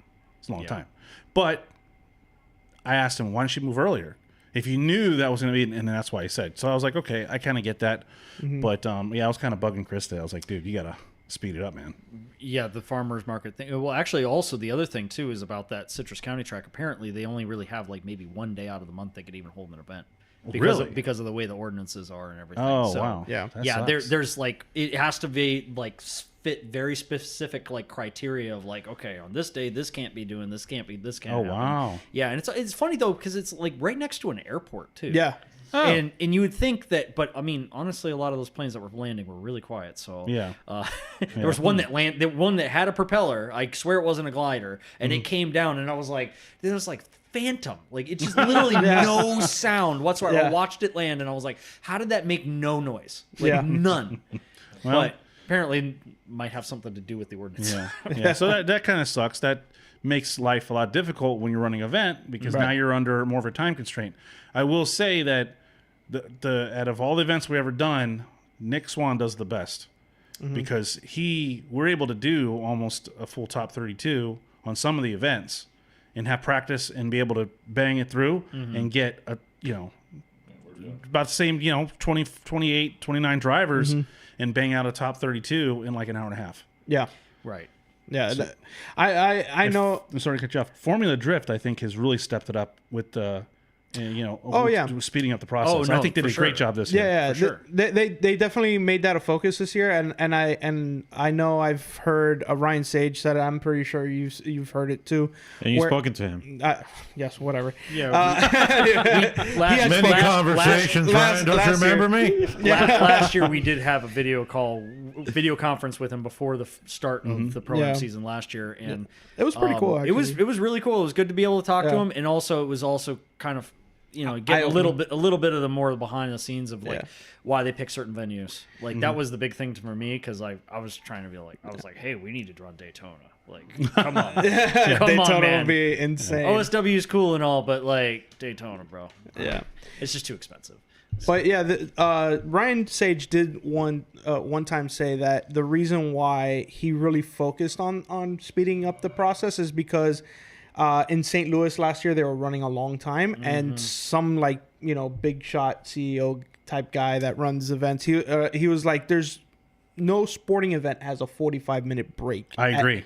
At any time, and he was like, all right, we got to just, So after that, you could definitely see Long Beach kind of ran a little bit the same, but from Atlanta on, it was much faster. I mean, it only took, 10 years or so to figure that out. I mean, we've been sitting down from that. How many times, I mean, for as long as you've known me and watched Formula Drift, what is some of the things I said all the time? Too much downtime. Yeah. That was like my pet peeve. Too much downtime. Too much downtime. And things still happen, right? I mean, there's crashes or there's spills. But but they were talking like 45-minute down breaks. Yeah, and stuff. that was too much. Well, they want to give people the opportunity to get up, reload on refreshments, dip their wings in sauces, and then all those other things. Maybe Well, even relieve themselves. I mean, if you remember far enough back, actually in FD, they used to not have a limit on 5-minute calls. right? Yeah, that's true. That's right. Back in the early days, Yeah. like you could call 5 minutes for anything, and you could call them as many times as you wanted in an event. Yeah. Oh boy, Yeah. you want to talk? We gotta swap this engine out. Give us about an hour. Like, yeah, literally. Like, I heard a funny noise. 5 minutes. Like, Yeah. serious. Yeah. That's why they had to put the kibosh on that and actually make it look the whole event. You get one Yeah, and that's because otherwise it was step in the right direction. It was ridiculous. Yeah. Well, you get one in a weekend, but if you're running in the seating bracket, you get one for the seating bracket and then one for the main. So that's good because Yeah. well, I mean, they had to do that because you have basically two concurrent like competitions. Yeah, well- now they're also on different days. Yeah. So- And then on top of that, I mean, it's like, well, yeah, like you said, it's two competitions. These guys are actually driving more. So yeah. it's like, it's not fair to them that they only get one for the whole weekend. Yeah, no, that would completely defeat the purpose, and especially since it's on a different day anyway. It's not affecting run of show Right. through the whole weekend. Yeah. Yeah. But back to U.S. Drift Circuit. I mean, I know that Chris is definitely working on something for, like helping speeding up the show, especially for these one-day events. The next event is going to be a 2-day. I think we can, kind of flesh it out a little bit, like if you want to run a full top 16, for seating bracket and the next day do a top 32, fine. That's So what was with the seating? So the seating bracket didn't eliminate people from the competition. right. And there's a reason for that. And I actually, I see Chris's point. I still would be a little more harsh about it, but Chris wants it to be, attractive to the drivers in the sense that, like, hey, if you're in the seating bracket and you get knocked out, you still have a shot to drive. Because it would suck to be like, you get there, you practice, you get maybe, 6, 7, 8 practice runs, and then you get eliminated in your first I've been battle. there every time I did a Pro-Am event. That's how it was. SWD, you're out. Well, also the other thing there is that you're kind of adding a bit more value to the drivers because then even if you did get knocked out and you have one battle, well, you now have another battle that you have a chance to learn from as well instead of getting one for the weekend. Say like your first battle up, you're going against the number one qualifier, and then you end up getting knocked out. Well, it's like what did you learn from the event? You learned a bit in practice, but you only got really one tandem run. Yeah. Right? Yeah. You're not going to really progress as far as now. I mean, yes, it's only adding one extra tandem battle, Right. but Yeah. you get 2 chances there. Yeah. Which is nice. So then that goes back to some of the things that when we talk to Asbo and a couple of drivers is that when people say, "Oh, I don't like competitions," what competitions do for the driver is that they make the driver have to learn it quick. Yeah. You got to learn it, and that's something you have to. Build just doing one competition with maybe 5 or 6 runs for some reason or another, that driver walks away with more improvement in his driving skill than a private day skid pad. Oh no, for sure. Oh no, 100%, 100%. I mean, it's like I'm not someone that likes to drive in competitions most of the time, just because of the fact that I look at it as I'm paying more to get less seat time. Yes, like that's. But at the same time, the times that I've driven competitions where it was literally like, I want to go drive, and this is the only thing that's going on. You right see the now. value in it. Oh, I see. I 100% see the value of it. It's just I just don't have the drive to want to go far with it. I like driving, and that's really it. Yeah. But I totally understand having that pressure really changes like how you go about things, and also makes you learn a little bit more about yourself in the respect of like, okay, these are the parts that I'm weak at. Okay. Because if you're going to a regular day, you can drive the wrong way all damn day, and unless something forces you to realize that this is possibly a problem.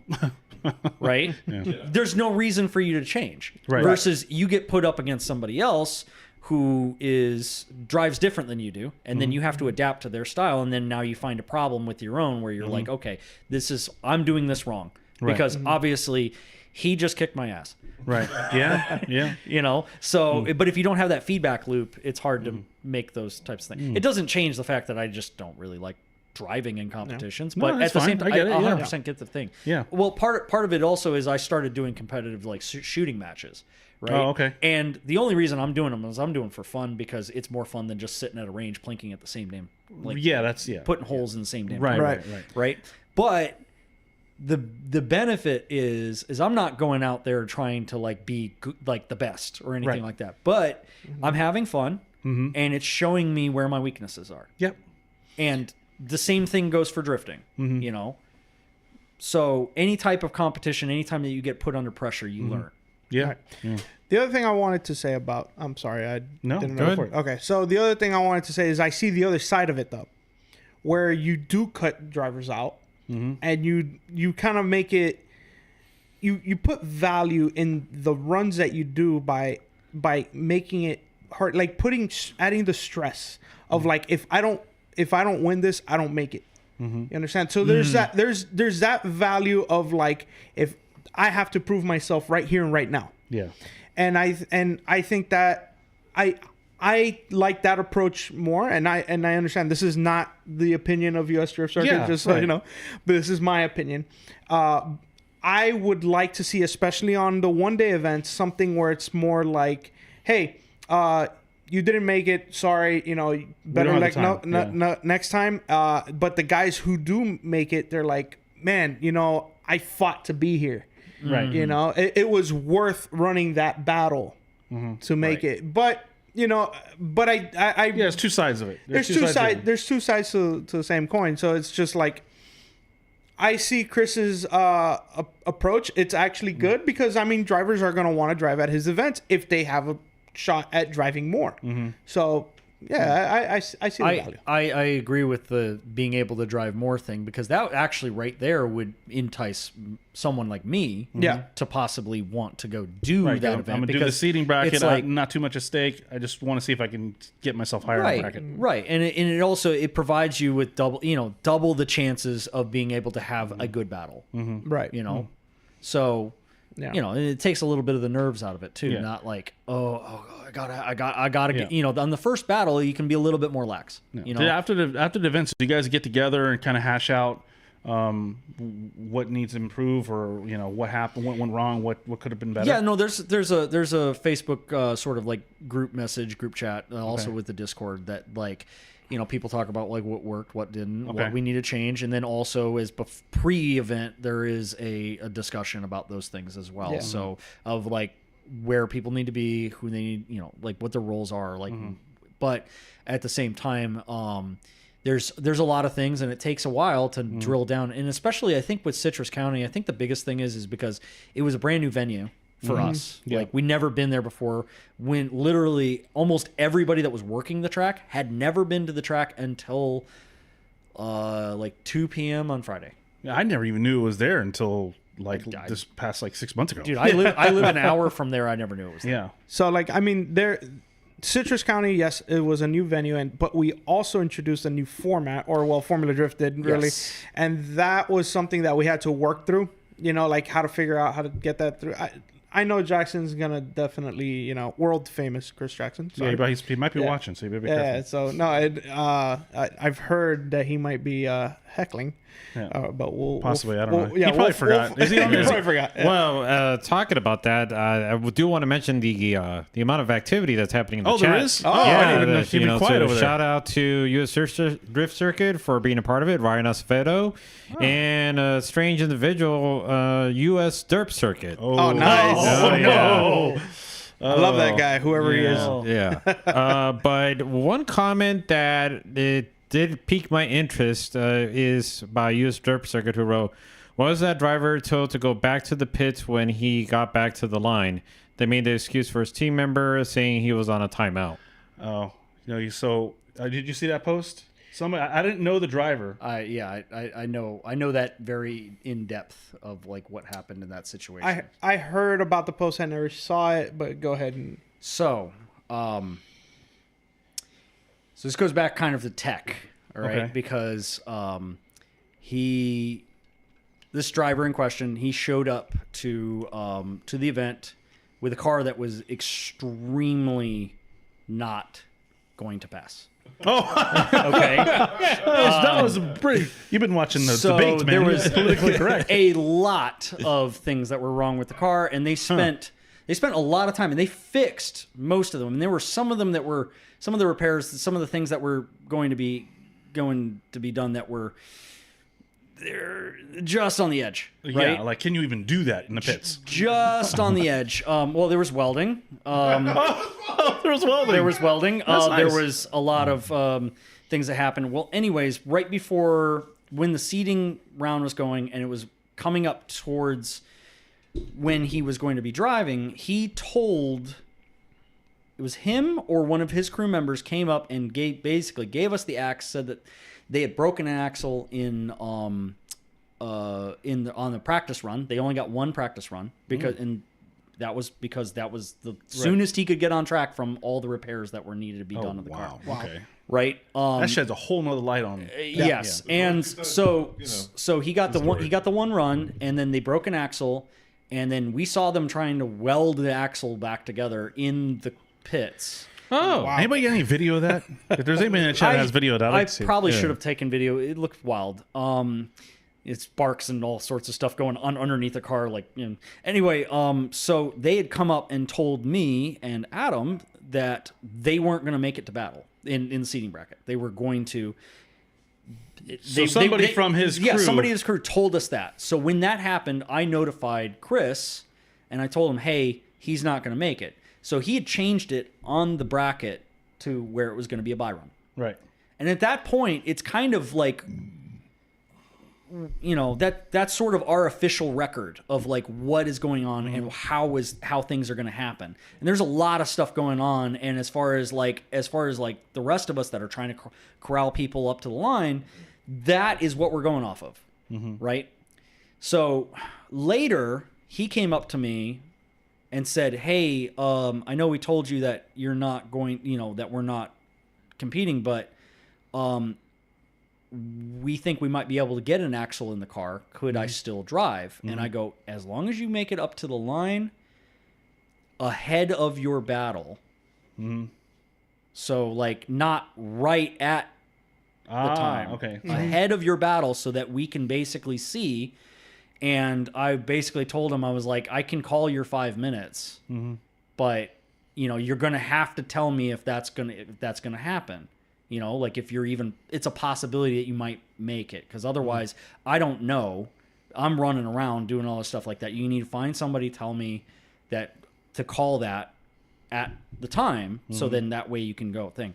Well, he ended up showing up on the line with the other driver basically right at battle time. Which, That's what I saw in the video. So we're going off of the bracket, which had already been marked down that it was going to be a buy run because they already told us that he wasn't going to be able to run. And then he came up to me and asked and said there was a possibility that they could get the axle in the car. And I was like, okay, if you can get there ahead of the battle. And he didn't get there ahead of the battle. He got there pretty much right there on time. So we had already marked that. It was already going to be a buy run. Yeah. And like the thing is that record, that bracket is what everybody at the event is going off of.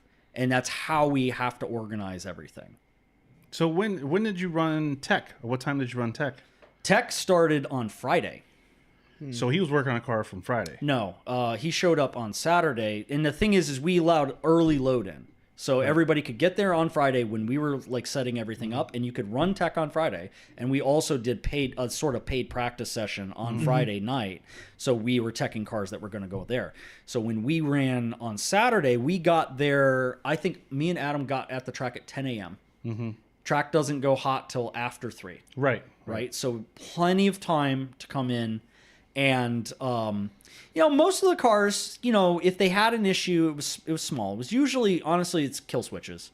Like people not wearing kill switches to where they shut the car off. Yeah.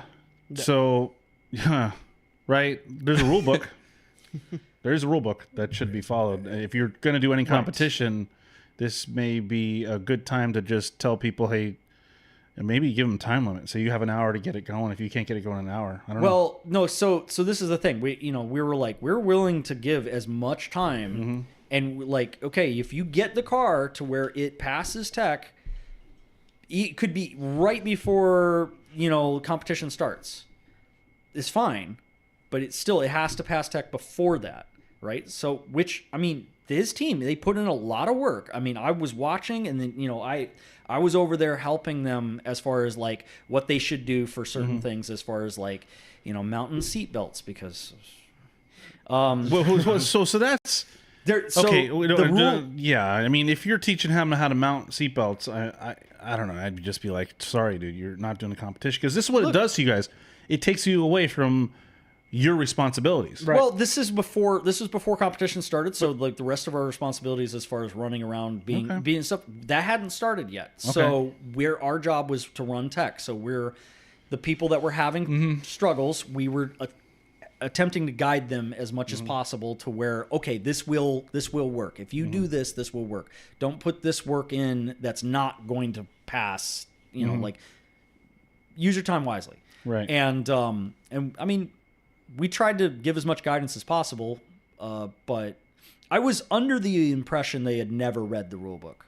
Well, I would assume so. I'm not even sure if they knew it existed. Okay. So, well, no, but that's interesting. Bold statement. But no, that's interesting, because I saw the post, and the post didn't mention anything about him failing tech and having to work on the car to pass tech, and it definitely seemed very one-sided. So I'm glad to get that input, because I wasn't able to talk to Chris about that. So interesting. Well, Chris probably wouldn't have been too aware of that fact because he was busy doing a lot of other stuff. Right, but that post blew it. Like, well, I wouldn't say blow up. It seemed like he got a lot of shares. He has a decent amount of Instagram followers for sure. Yeah. Actually, and that's. I mean, it's unfortunate, but it's also the thing is that he was only not allowed to run in the seeding bracket because of that. He did get to run in the competition in the top 32 or top 16, however it worked out. Because we didn't cut anybody from the seeding bracket. So in the respect of him not making it to the line and not being able to drive in that battle didn't really affect him getting into the show. Right. So at that respect, with like how we called it, he was still going to get to drive. He still got to drive in a competitive run. Yeah. So had he read the rule book and had that all done to his, there's no reason for somebody to have to make that many repairs to a vehicle. Right, and there's a phrase that I've heard that is, I mean, I didn't coin this obviously, but like that I like is if you fail to plan, you plan to fail. Exactly. Right, and that is that whole thing, that's exactly what it felt like. Yeah, because in the video he said that he had no chance to practice, and that would have been his only one practice run, and all there that. There was a real reason why why he only had one practice. He couldn't pass tech. Wow. I mean, if the car was close to passing tech when he showed up at, I believe, I don't want to be wrong, but I think I remember he showed up at about noon, 1 o'clock. So they got a lot done in the time they had allotted. I will give them that. Like, they definitely were hammering on that car, but they also assumed that the car passed tech because he had bought it from another gentleman who used to be with Drift HQ, and and his car was Fun Day tech ready. Okay, right. It was right. It was not competition tech ready. Gotcha. Right. There's obviously there's a big difference. Of course. Right. And he thought because of it was somebody that it used to be a green car. Okay. I know. But it was also a green car that never competed. Right. Yeah. He never ran ProAM. Right. So it was never built to this, Right. it didn't have door intrusion bars. All right. The kill switch was mounted in a really weird place. It had belts in it that were from like 15 years ago. And they also, it was a 4-point and they weren't mounted properly. And it was like, if you were running Fun Day tech and you're basically looking for your basic bullet points, okay, you got lugs, you got studs, your battery's not going to fall out. And, Right. Then, the car would have passed them, no problem. But obviously for Pro-Am, we have an actual rule book that is very, very descriptive of what needs to be there and where it needs to be. Well, we'll see if he's going to be at Sebring. Right, next round's a Sebring, I think, right? Yes. And do you guys know what layout you're going to run? I'm gonna let Chris decide on but I have an idea more or less of. I would like to go from under the bridge. I like that. Yeah. And what we're gonna do is, we're gonna make some of the zones a little bit shorter because the long zones take a long time to stripe, and on top of that, it was kind of a awkward challenge. But the way it was laid out, but I think that layout is awesome. Our very own Gabby Garbanzo had some complaints when he competed last time. He got pilfered. Have you had a chance to talk to Gaggy about that? Of course, I talked to him a lot. So it's that was a tough call to make, and we're just going off of what we could see from the replay. And you guys cameras. only utilize your cameras. You don't utilize outside input. Right. Correct? Unfortunately, we cannot use any other cameras. You don't have access to those cameras the rest of the time with other people. So you say somebody brings you like, I was standing here and I took video of my driver going through and doing the thing. Well, is he doing that for every driver? Can you give me that for every driver? Exactly. Yeah. No. So then the next person, if we judge off of that camera angle, well, we can't judge anybody else off that camera angle. Right. So we have to keep it fair. Everybody gets judged off the exact same Angles. what we can see. Yeah. And unfortunately, like at round 1 last year, the drone wasn't really working, and that was horrible. Yeah, that was really bad because we got a lot of heat for Lee getting qualifying first when he missed outer 1 completely. Yeah. But the thing is from the judging tower, from what we were working at and the drone did not work for like half of qualifying. Right. No, it didn't work out for the whole of qualifying. Right. It didn't work for most of it. Anyway, so from our angle, the angle of incidence, to throw out a term, that section of the course, especially the beginning of outer 1, was maybe like a quarter of an inch that we could you can't see it. Depth perception kind of tell. Right. So And the somebody car's that was a covering foot off and somebody that was in it looked almost exactly the same. Yeah. Right. It was So bad. so that was bad because we saw footage later of that was of. Yeah. And it wasn't necessarily the drone wasn't working because the drone was working for live stream. It did not. The feed was not getting to us. Oh, No, okay. And so other people saw the feed and Oh, they were, that makes it even worse for you yes, guys. yes, way worse Yeah. because we were judging off what we could see and people were watching the live stream and being like, "Hey, totally missed that." Yeah, from that day on, I was like, "Oh, we don't have a drone. I have a phone. Let's go. We're gonna put the live stream on here, and we're gonna watch." Like at round 1, or a couple weeks ago, we didn't have a drone during the rain, so like we were all huddled around my phone, like because we're like, this is the only way we're gonna be able to like get the best call out of it. Wow, so that's rough. yeah, it's crazy. But I mean, It's You guys don't have a monitor? Well, we have a do. monitor. We have a monitor, but if the drone's not up, But you said the drone was there for the live So- stream. yes, but we don't get the live stream on the monitor. We only get drone footage. just the drone. Just But the drone. at that event, the feed from the drone operator to our monitor had some cable, something fritzed Okay. out. I'm not exactly sure because I didn't fix it. I didn't work on it. Oh, But- last year, yeah. Yeah, last year, round one, that's the live stream was getting the feed from the drone. Right. Okay. We were not getting- getting the live. okay. Well, were no, not. we couldn't record it. Oh, that's yeah. We couldn't record it. Well, we couldn't record it, but also during qualifying. Oh, that's true. We The were having, cable. Yeah, the cable was out, and Yeah. the next day during the competition, we had the feed, but then we were having problems with replays. Yeah. So I heard that Noel is actually a certified replay machine operator. Oh, Apparently, you know, I always forget because how to use it because the between events it's such a long time that I have to like relearn it and like But nobody else knows how to I don't use know it, how so- to use it at all. Well, period.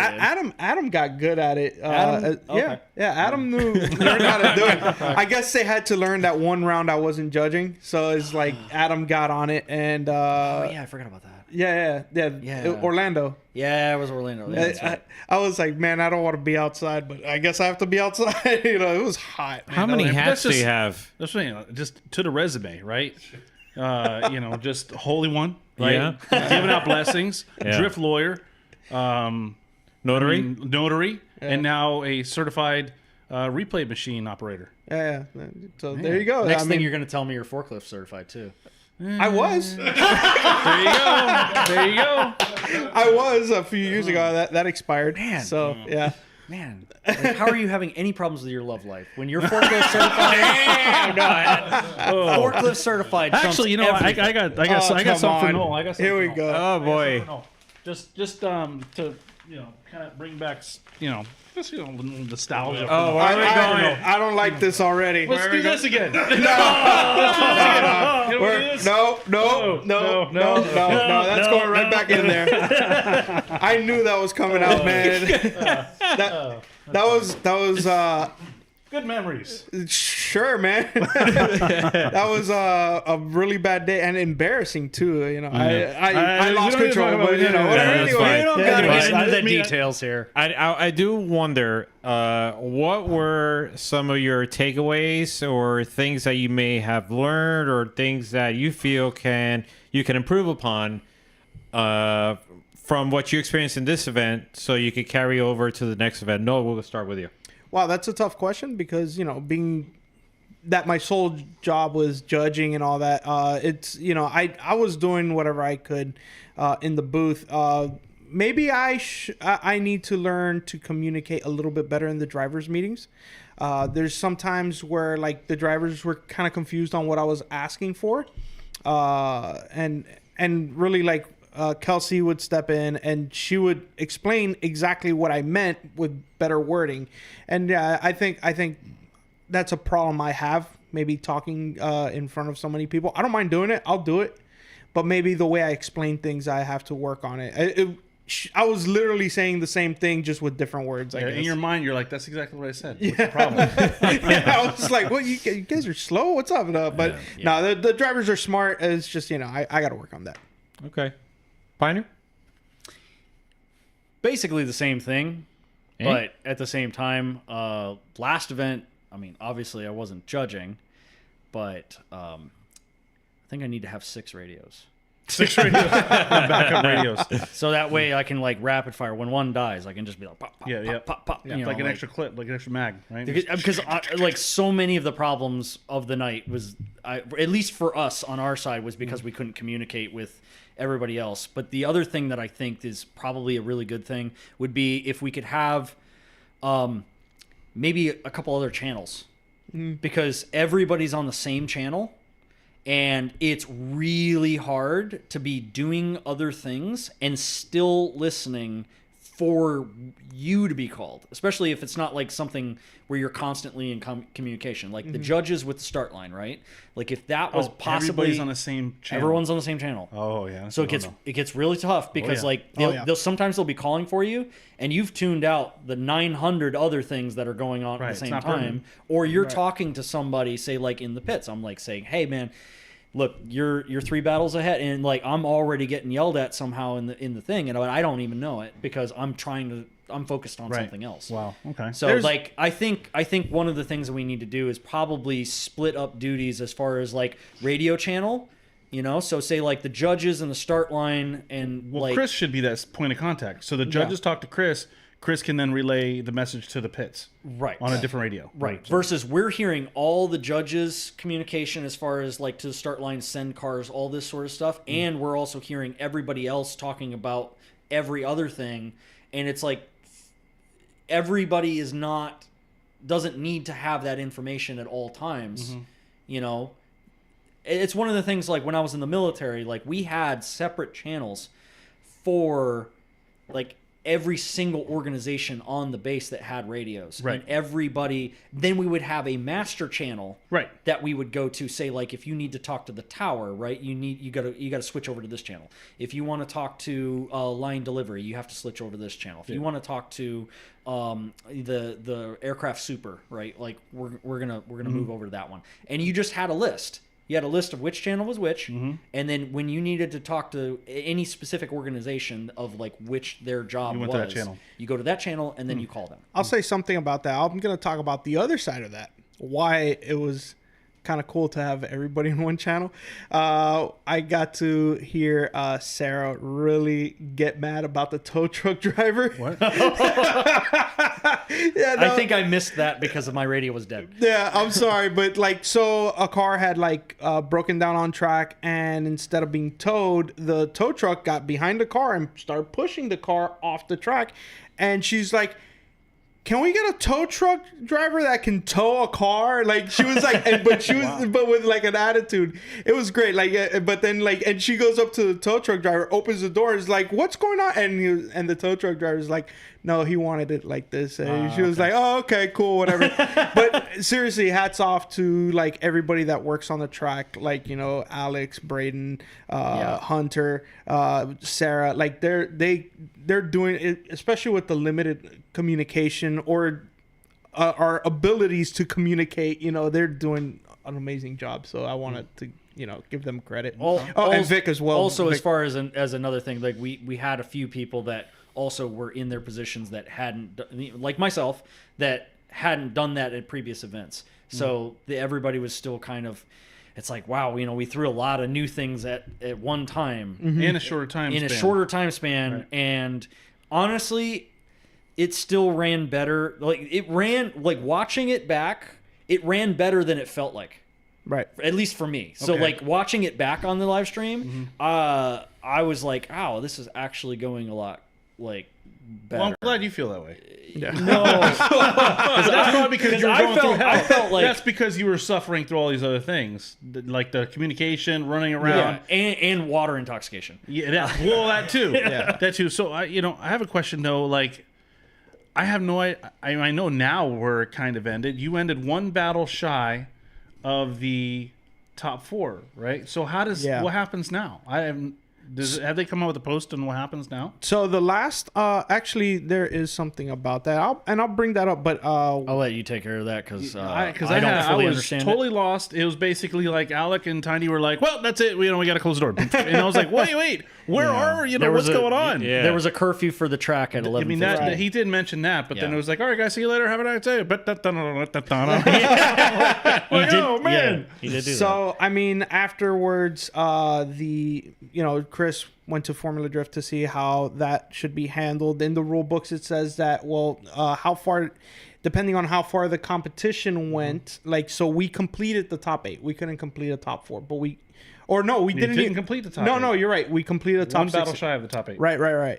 So you're absolutely right. So what they did is like from there is that they took the seat, the way the drivers were seated, the remaining drivers that made it to the top 8.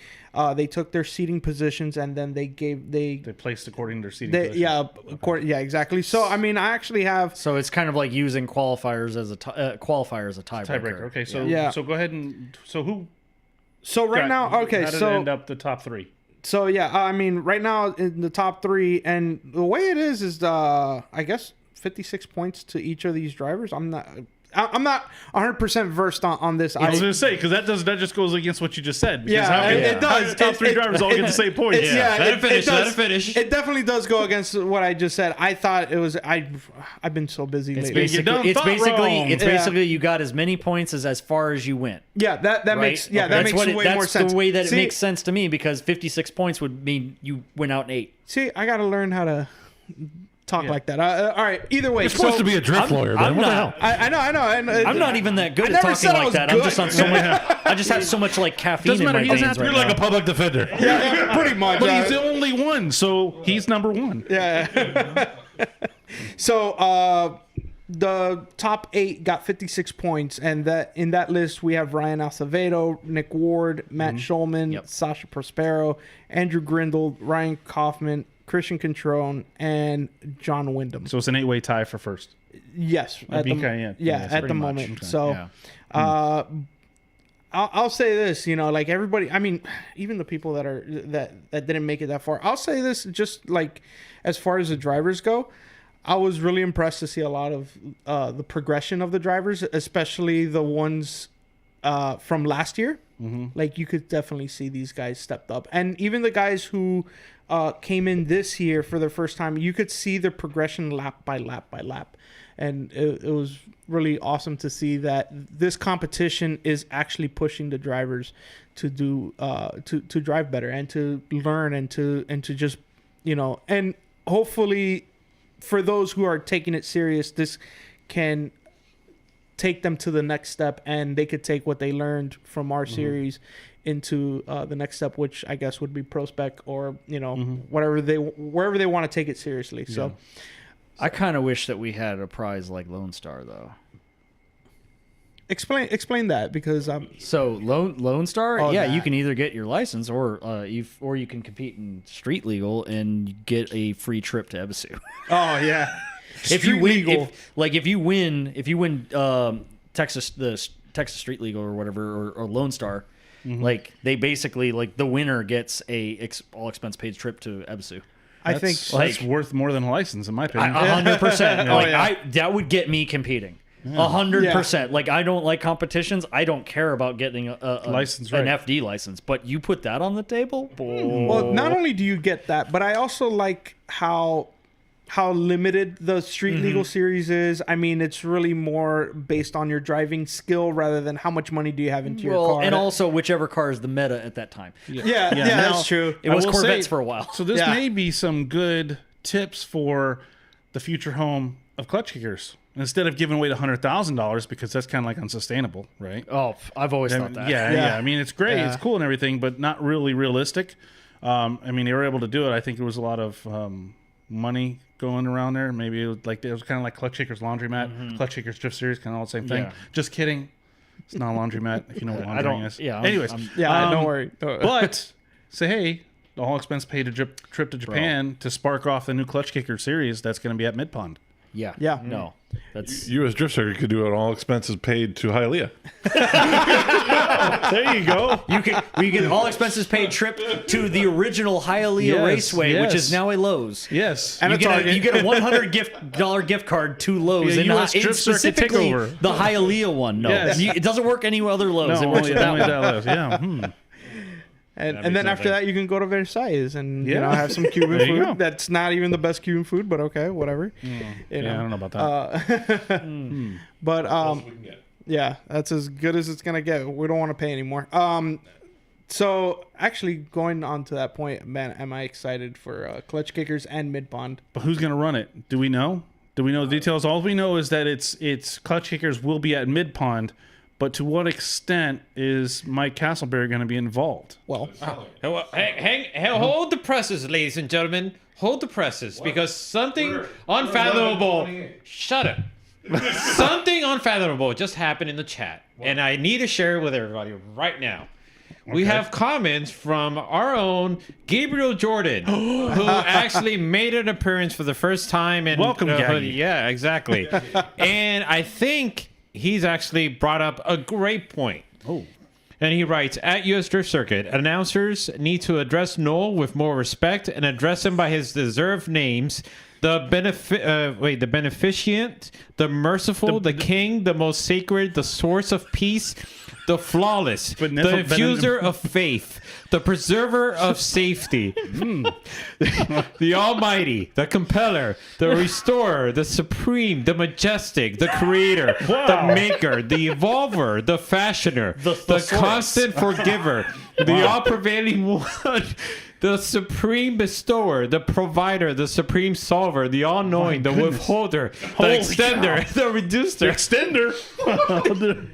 the exalter, the elevator, the honorer, the bestower, the dishonor, okay, the all-hearing, the all-seeing, totally the imperial judge, the utterly just, the subtle one, the most gentle, the all-aware, the most forbearing, the magnificent, the supreme. The Holy One. He's got a lot of titles. The Holy One. thank you, Gabby, for the recognition. I appreciate it. Okay, so We call him this is Gaggy going to now. really impede the run of show if we have to address you like this every single Can you time. imagine if he was like a fighter? Like, he'd be like, wait for him. Yeah, like the announcer is like, and now fighting, like, and has to go through that, and it's like, we've run out of time. The reckoner, the majestic, the most esteemed, the watchful, the responsible, the all-encompassing, the boundless, the all-wise, the most loving, the glorious, the most honorable, the all-observing, witnessing, the absolute truth, the trustee, the disposer of affairs, the all-strong, the firm, the steadfast, the protecting associate, the praiseworthy, the all-numerating, the counter, the originator, the initiator, the restorer, the installer, the giver of life, the creator of death, the ever-living, the sustainer. I mean, it's just so much. So the only way I see this as possible for Gabby is that he went to ChatGPT. Gaggy. He went and ChatGPT and was like, "Give me all synonyms for this." Yes. I mean, if this happens, I can see why the events still finish. There you go. Yeah. That would make sense. You need a day just for your introductions. You were saying a shirt. I don't think a shirt. It would need to go all the way down to my. It's going to be pretty much. It would be a Holy One robe. It would have to be like. There we go. It'd have to be in Only one robe. 5-point print, Yes. and you would need like a magnifying glass to actually read the whole shirt. Interesting. Wow. Any comment? Any questions in there? Or no? Right now, it's just a wall of phrases. He just wall totally of phrases that it's it's one of a kind. This is like when you and- try to use FD chat and it's all Brazilian flags. That's why I just turned it off. I'm like, forget this, man. Yeah. We had it on the last one, and it was pretty entertaining, especially with some of the interesting calls. The FD chat? Yeah, we had it on the last. It was pretty good. Oh, when at Juan's Yeah, house. the At Juan's watch house. party. Yeah, that was fun. Yeah, but I think the point that Gabby is trying to make, aside from all of that, is just that if the announcers are going to introduce the judges, I think they should. Do they? I don't think they do. Do they? Yeah, they do. They kind of sort of did. But if they're A going to little bit. introduce the judges, they got to make sure that they try to be fair with their introduction, I guess you can say. They can't sort of like fall in, and they can't hype up one person and not hype up the other individual, because I think it's doing a disservice to all of the judges and for the audience their that doesn't organization know. themselves. For the audience that doesn't know, they may form an opinion based off what they say. Exactly. Because we know what Noel's been through. We know that what Piner's been through. And maybe they may not necessarily be known throughout the overall community as these competitors that have gone through years of trials and tribulations. But we know what they're capable of. We know that Piner can spot a car that hasn't been properly Brought up to safety equipped, standards, yeah. and not all of these things. but it's good to know that they're part of this series that's trying to make things happen for a lot of these drivers. But going back, that's just something that these guys should take note of. Yeah. I mean, that's a very nice thought, and I appreciate that. I mean, I understand, I might not have the accolades that, that these other judges have. And that's why I don't take too much offense to it. And the only thing is like, I do get a little bit of flack for like, who is this guy? You know what I mean? Especially if you haven't been around in the scene as long as I have, or Pioneer. But I mean, all of us really, we've been around for 20 years, So, I mean, it's like, we're the old guys, and I understand, but I also understand, it's like, I'm not, I never made a name for It's myself. funny though, because it's like when I started out in this whole thing, I was that kid that barely had his driver's license and wasn't like old enough to drive without a slip, which I lied about.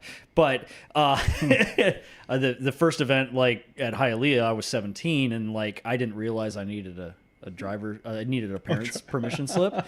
So like in Hialeah being as glorious as it was, and like not giving any. Yeah. Well, anyway, the guy at the gate, he was like, yeah, so how old are you? And I was filling out the form, and he goes, I'm like, oh yeah, I'm 17. And he goes, you're 18. And I'm like, these are not the choices you're looking for. And my autistic brain is like, no, I'm 17. Like, what are you talking about? And he's like, no, you are 18. And I'm like, didn't work. I'm like, are you deaf? Like, do you not hear me right? These and Jedi he's like, mind tricks don't work on the strong-minded. He goes, you are 18. And then it was like, okay, whatever, dude. 18. All right, I'm 18. Right? Whatever. Yeah, I'm not arguing with you. Yeah. I'm trying to drive. I don't even think I had the thought about like, oh, he actually did me a solid until like maybe a year later, because that's just the way my brain works. Yeah. But did you, or are you aware of any flack that you may have received for your lack of Notoriety. Notoriety. Oh no, 100%. Yeah, no. But didn't you you judged other places too, didn't you, outside of U.S. Drift Circuit, or no? Yeah, not that anybody knows. Oh. Yeah. Okay. Like so, like it's kind of weird. It's like I've gone and I've done all these things, but for a long time, like especially in Florida, like I mean, when I was in the military, I was gone. Like I wasn't even in the country for like 6 years, and it was kind of like where the period of time where a lot of the people that are driving now kind of started getting into the sport. So like I was completely absent from the state, right? And then I was either in another state or like another country, and it was like the people that knew who I was, like I'm friends with on Facebook or whatever, saw all the other dumb like the cool adventures or whatever I was getting to outside of the country, and then I come back and it's like everybody that knew me back then that we all used to drive together back in the original. Yeah, they all quit. They have families. They're all who are all these new people? Right, and it's all these new people, and I'm like, yeah, so. You talk to them and they're like, yeah, so like how long you been driving? I was like, it's like 04.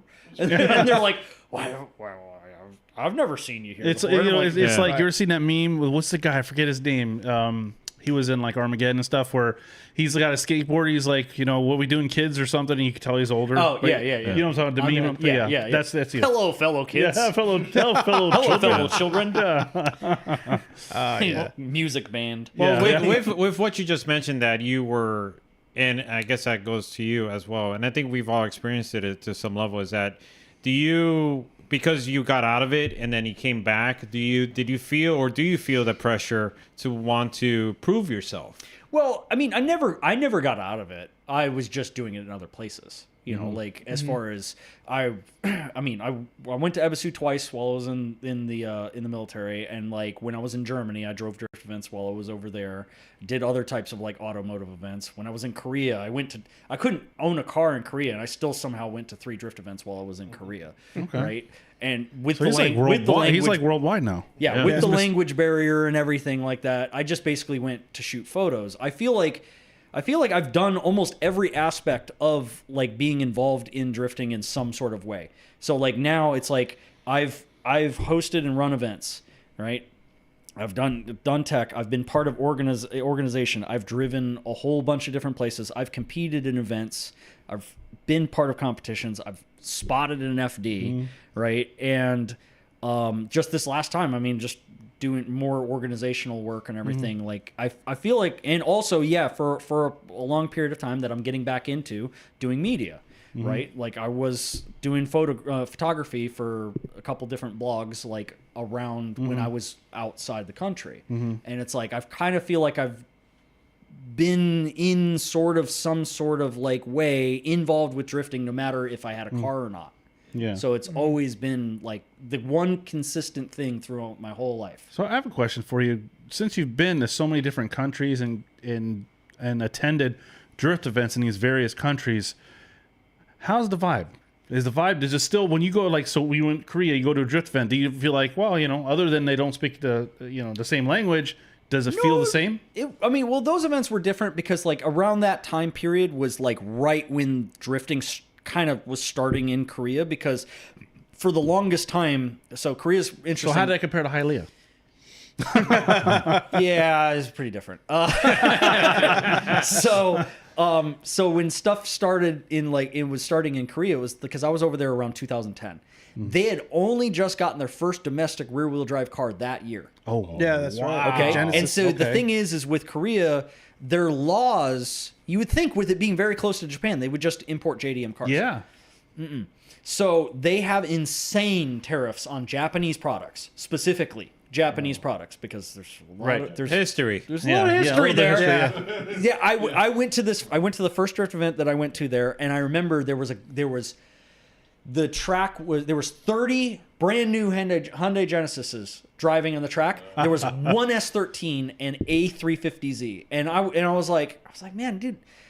I was talking to the one of the guys that was with me that he spoke. He lived in Korea, but he spoke pretty good. He spoke English, and I think he's actually from Seattle. Oh, okay. And I was like, dude, what? Like, I get that the Genesis is popular, Right. but like, why is there only like there's like one S13 here? Yeah. And he's like, yeah, that dude's the richest guy here, and I'm like, it's just a 180, like those are $1,500 over in Japan right now, Yeah. and he's like, yeah, and it probably costs $80,000 to get it here, and I'm like, what?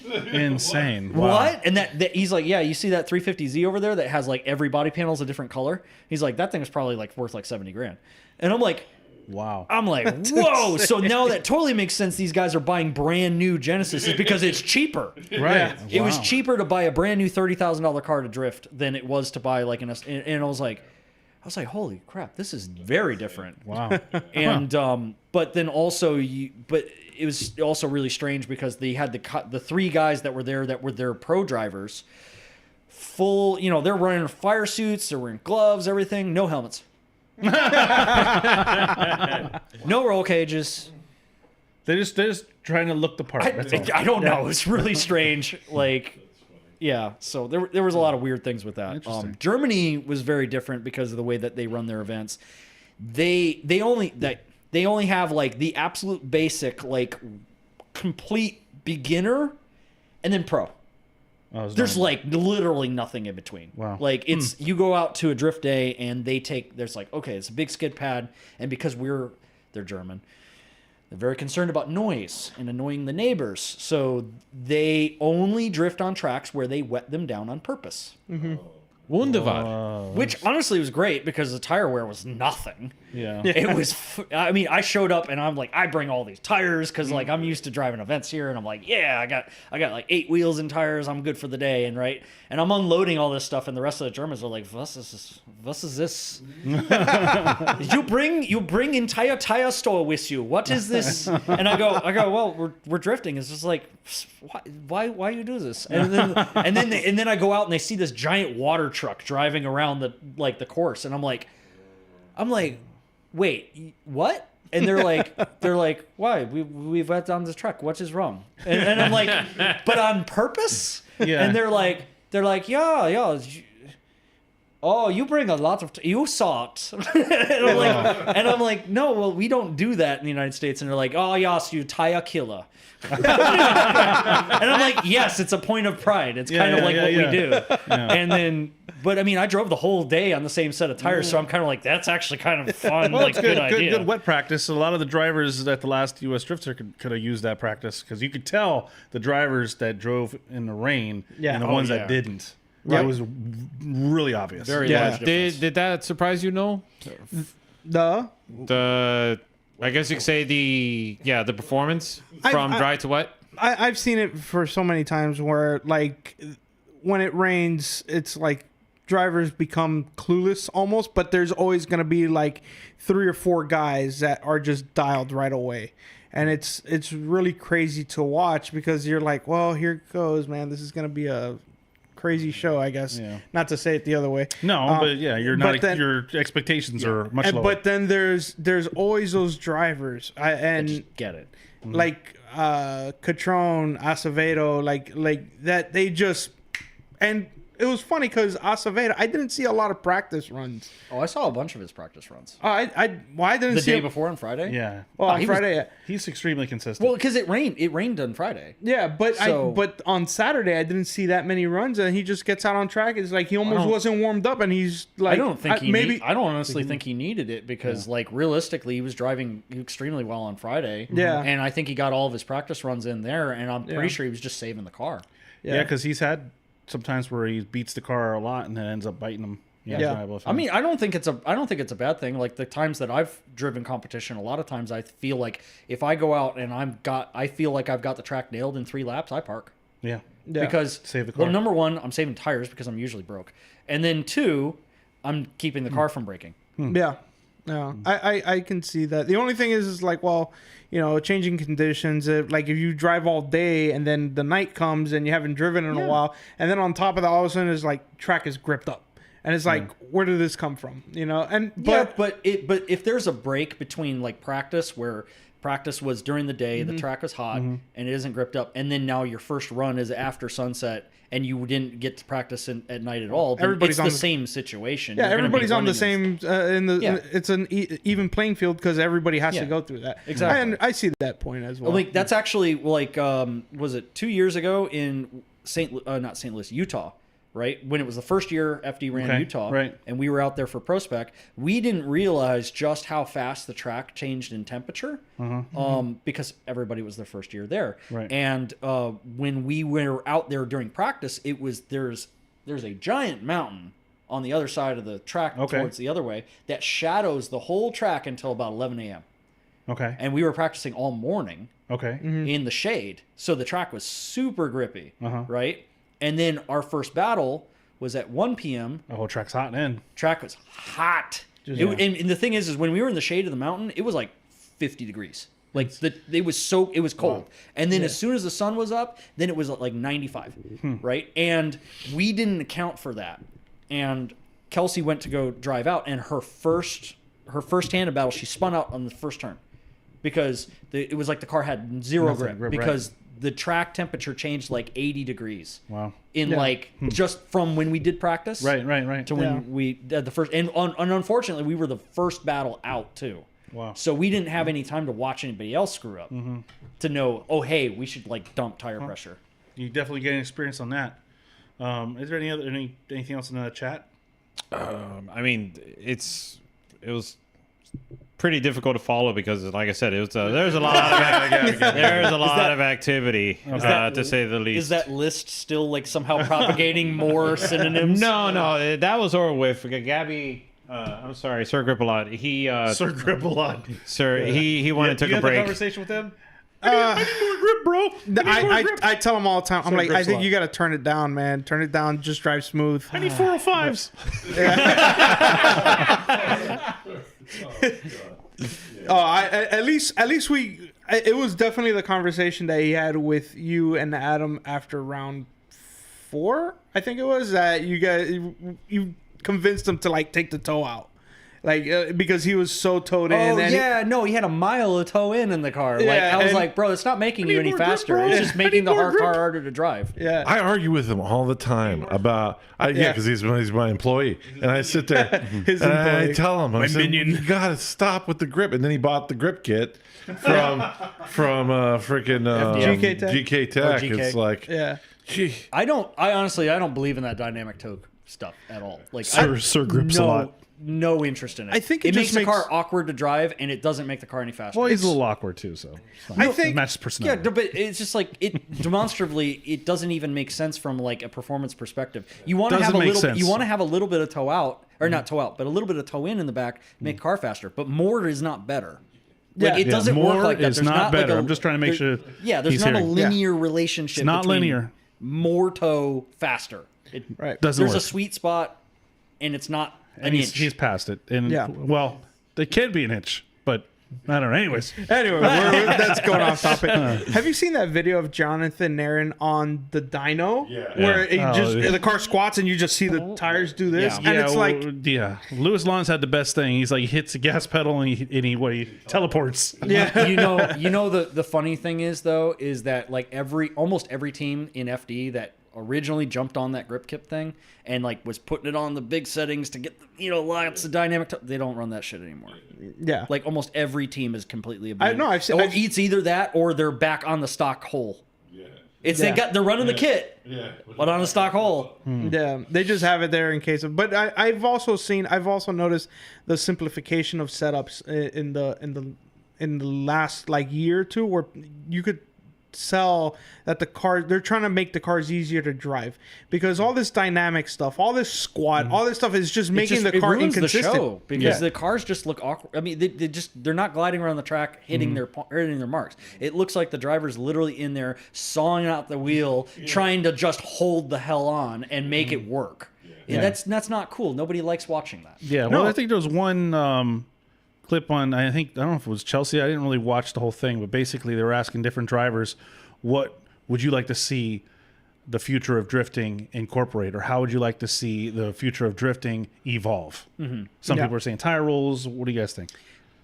So honestly, one of the things about Drift Masters that I think makes it cooler to watch is because they don't have a tire rule like what we do, right? Well, it's a limited tire. It's a rule. limited tire rule, but Yeah. I kind of like what they're doing with to where they allow lower tread wear tires, right? To where they're allowing them to get the kill mode grip mechanically through the tire instead of doing it through trickery through the suspension. Because the trickery through the suspension, and look, I'm a suspension nerd. I love that stuff. I say all this all the time. I love nerding out about it, but at the same time, so many people take it way so far, trying to get every little ounce out of that tire. But if they had more aggressive tires, no one would do that. And that's what you see in Drift Masters, is that you see that their cars do not drive like they're trying to pull a wheelie the entire time and like invert their tires and do all kinds of weird stuff, and where the drivers, the FD drivers inside have no authority over the wheel because anyway, the car is squatted down so hard versus like the Drift Masters guy, they get their speed from just the more aggressive tires. Dude, And it's better to watch. I've been saying the same thing. Like, I started paying attention to the movements of the car. Yeah. And I noticed that last year, I'm like, they have squat, whatever. That's just normal. It's not that aggressive, But it's though. not so aggressive, and you don't see the car bouncing all through the track. Yeah. It's just kind of just stable. Yeah. And a lot of the problems with the FD cars is that they create so much squat and so much grip out of the rear that they lose feeling in the front, and you just see them 100%. wheeling the car like it just. Well, that's what Shanahan was talking about when he said he first drove Rome's car. Yeah. Is that he was like, it was like blew my mind like how little authority you have on the front wheels. Like he's like, our cars over there don't drive like that. Yeah. And it's like the thing is that what they're doing with the rear suspension in like FD cars is that they're trying to basically transfer all the weight of the car directly onto the rear wheels in a soft enough fashion to where you don't get tire shock, Mm-hmm. and you're able to basically plant all the weight right on there. But what you're doing is with that weight transfer, you're picking weight up off the front. Right. So then you lose the authority over what you have on there. Mm-hmm. And versus if you were to do something that's a purely more working with the tire itself, instead of trying to eke out every percentage point of grip out of the tire, you got to grip your tire to start with. Interesting. You don't have to go full kill mode on the suspension, and you have the grip. It's there because the tire's good. Oh yeah. But now you can drive the car like your fun day car on like 300 treadwear tires. Right. You can set it up like that. But because you have kill mode grip in the tire itself, now your car drives like fun mode, just way fast. Right. Yeah. Interesting. No, and that's actually the fundamental problem with FD is, like, don't get me wrong, I think FD, when it comes to like chassis and suspension engineering and compared to the other series around the world, they really have, it's incredible what they've developed. But at the same time, they're not making a better show out of it. And when you watch the Drift Masters battles, I mean, like, you know, almost 9 times out of 10, they're door to door all the time because they're not fighting the car. They're able to focus on driving and pointing the car where they want to go. It's like I feel like the tire rule itself is good, and I like the tire rule. I don't want to get rid of the tire rule, but maybe what I would massage it is the 200 treadwear rule. Okay. Because realistically, if you can go to a much grippier tire, just the actual base tire that you're using, which, like in Drift Masters, I mean, there's some of these guys that have, like, they're running like our compounds. Oh, dude, Right? they're under 100 treadwear. Oh, under 100 treadwear. Yeah. But the weird thing is that they last. They still somehow last, right? Because they're not loading up the tire. So like That's FD's crazy. whole 200 treadwear thing is because they want it to be a tire that they can off the shelf sell as a direct marketing thing. Like, okay, cool. You see these tires on the track, you can buy these tires in the store. Which some of those tires not necessarily are coming from the warehouse where everybody else buys them. Allegedly. Yeah, allegedly. Yeah, some of Allegedly. those tires look like the ones that you can buy, but they're really not. Yeah. Well, I remember because there was that whole thing, and then the 123S. Yeah, I mean, apparently you could buy those somewhere for the first couple of years, but I don't know where. I mean, they eventually became like a store tire, but Now like, you got the Vitors. The oh yeah, the Vitors. Vitors. Yeah. Yeah. Apparently, they're available at a retailer somewhere. Yeah. Yeah. Alibaba. Probably. Somewhere. Yeah. I've always liked talking about this debate about, like, you know, how to get the show better and how to improve, at least in the competition realm of drifting, because, you know, there's so many of them. There's the style and the street stuff and whatever, but the competition realm is what people really like. That's what the mass viewers really watch. You know what I mean? So, and I would love to get the show better, and there's that, getting a grippier tire, but then I like also going the other way where I've had, like, how do you get everybody on a level playing field while improving the show? And then I thought, okay, why don't we put a minimum weight for everybody to, like, let's say 2,800 pounds. Make the tires no bigger than 285/35, and if, you know, and since you can manipulate that, they can make like a template of a tire. If it fits in here, cool. Well, if it doesn't, whatever. Yeah, not 285 on the sidewall, 285 measured with. Yeah. No, exactly. measured No, that's with. why I said make a template. If it fits But in here, they cool. already do the measured with thing in the rule book. Like, it's actually, it doesn't state the actual, like, what's on the sidewall. Yeah. It has to, the contact patch of the tire has to be measured with, and it's not even like, it's not like from the rim protector to the rim protector. It's like actual. Right. No, Yeah. the contact patch. And also, any power adders are limited by the displacement of your engine. I don't know if I agree with that. Yeah, I would just like to Yeah. tone it down. Yeah. It would make to me, it would make everything better for a lot of reasons. I don't know about limiting. Like, a lot of people, they will want to limit horsepower, but I'm like, look, you know, if you make the grip of the car like a specific, like, limiting point, because that's the whole reason why most of the cars right now are at 1,000 horsepower. Right. Yeah, you can't. There's a couple cars that are higher, but they're also not more competitive. They're You not. know, like those, you know, like, what was it Dean Kearney's Viper makes like 1,400 or something like that, Right. but it's Yeah. not like killing everybody. It's Right. not. You know, so obviously, like, the more power, there's a level of power that you need to make to be able to be competitive, but then anything past that doesn't really help you.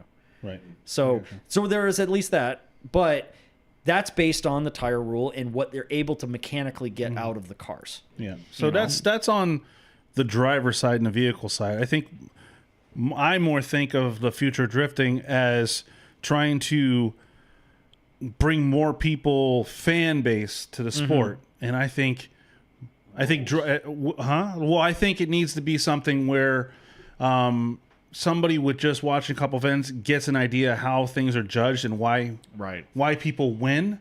I think it's too technical for the average person. And then two, I really think they need to build on the personality of the drivers. No, I agree with that. for sure. I've Look always what thought F1's doing now. I mean, Well, sure. because the thing is with F1's a great case study because F1 had no penetration in the United States, and the reason no penetration. and no market penetration. Anyway, so they didn't have any, and one of the biggest reasons was because Bernie Eccleston, who used to own F1 and run everything, he completely dismissed social media forever. He was like a right? purist. Well, it wasn't just that, but it was he. So how he gained control of F1 is because he owned the TV rights in the 70s, right? Okay. He was also, funny enough, he was a team owner at the time, and he had the foresight to buy and own the TV rights. So like F1 had to come to him, even though he was a team owner. He owned Brabham. Right. And so him controlling the TV rights eventually pivoted him to own F1. Okay. Right. So he had the foresight in the 70s that live TV television coverage was going to be the thing. Right. Right. But because he is in that paradigm, he didn't when social media came around, he's stuck in that because that's what worked for him. Yeah. So when Liberty Media bought F1, which they're actually an American company, owns F1 now. They were like, look, these are the things that we need to do. And then they commissioned with Netflix the Drive to Survive series, which really, now, it didn't make as much of a difference around the rest of the world, but it's huge in the United States. Right. Right? Because it gave the drivers... You saw who they were off track. They saw who they were on track. You saw other people like behind the scenes. Yeah. And it made the biggest difference.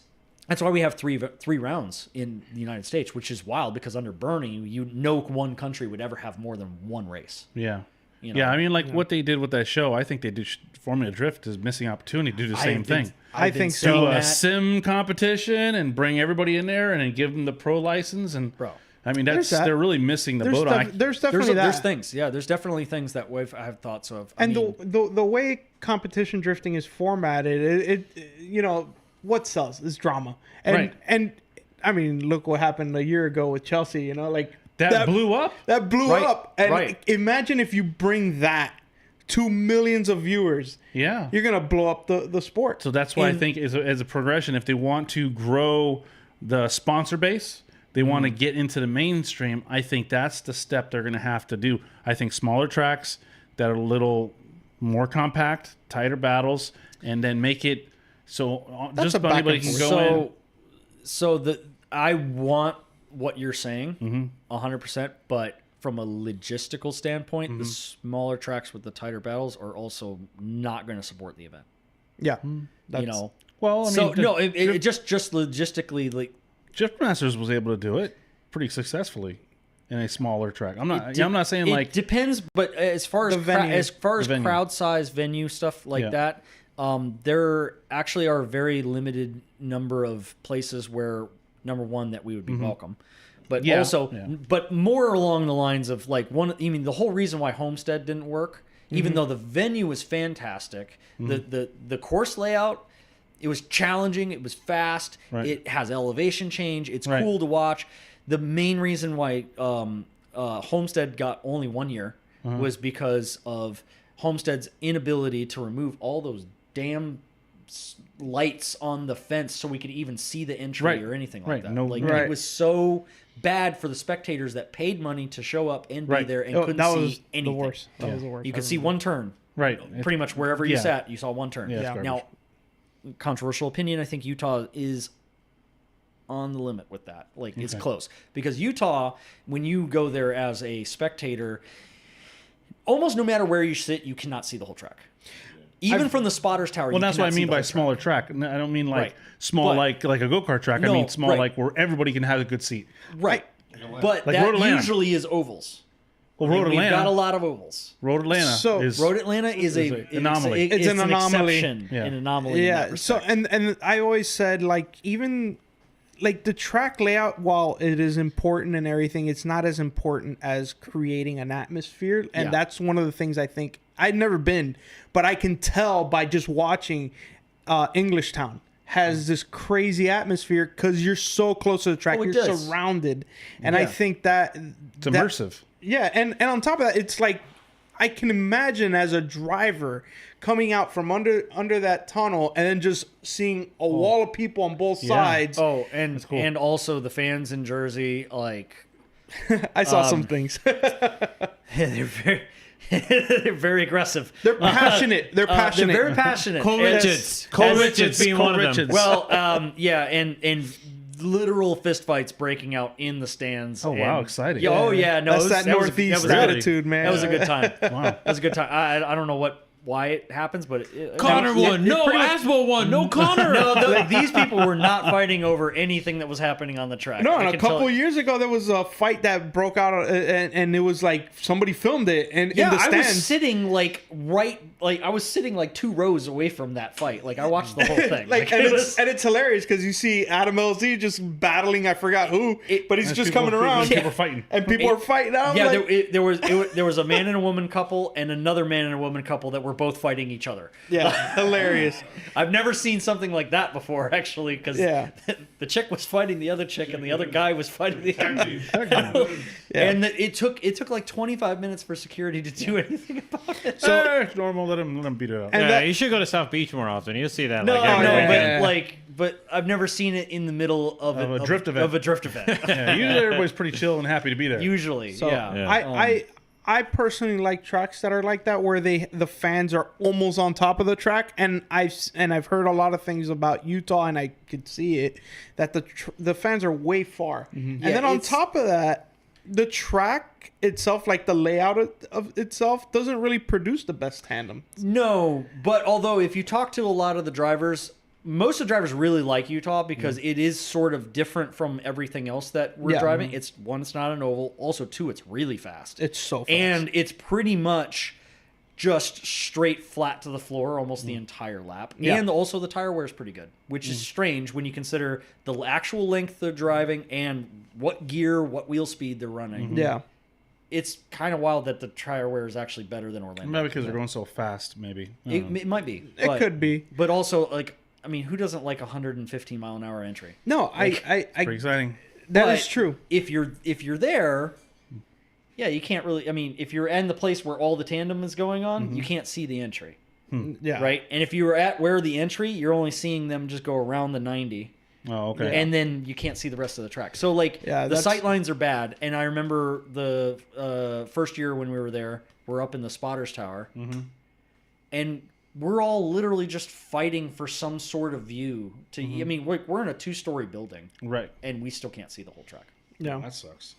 I'm not a big fan of that Outer Zone 2 that they made for last year. Yeah, I think the way they ran it first year was better. What I would do is run it the same way as the first year, but then after that inner clip or the second inner clip, have an outside touch and go, so that way the lead car isn't smoking out the chase there, car. There was a touch and go there. Really? I thought it was just free. There was. Oh, okay. All I was not So paying I attention. I guess I missed that. But okay. I do want to add a comment that was made because Tyler Berry, shout out to him. Tyler Berry! He made an Hey. appearance. And Ryan Acevedo took the opportunity to invite him over to attend one of the rounds. But Tyler Berry responded with something that, brings up a good question.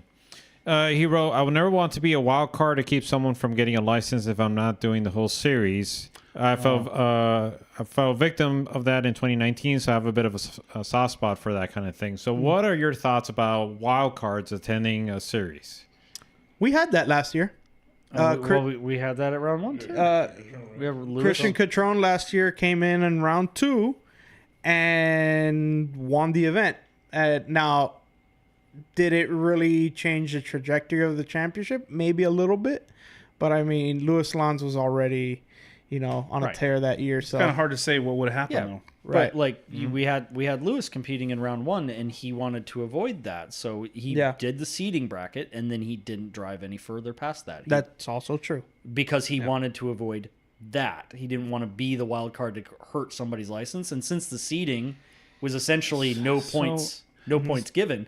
But in my opinion, if I'm like I said, I'm not. But it's a licensing series. Right. We're not just talking about competition. Right, exactly. But as a competitor, right, in my mind, I want to drive against the year's champion. Right. Even though, he might win the whole thing. But that's my point to prove that I deserve the license because I beat last year's champion. But you're not doing. But you're only doing one round.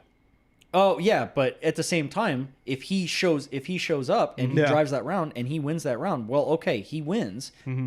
But at the same time, if I can beat him, then that's great. That's awesome. Yeah, I I would definitely want see that that. opportunity to beat last year's champion. Well, I think they used to do that too. Didn't SWD, like, if you just kind of showed up, whoever showed up at the event, right? You could purchase a season. You didn't have to purchase the whole season. You could purchase per round. Exactly. You could just So that's go- kind of something that's been going on for a long time.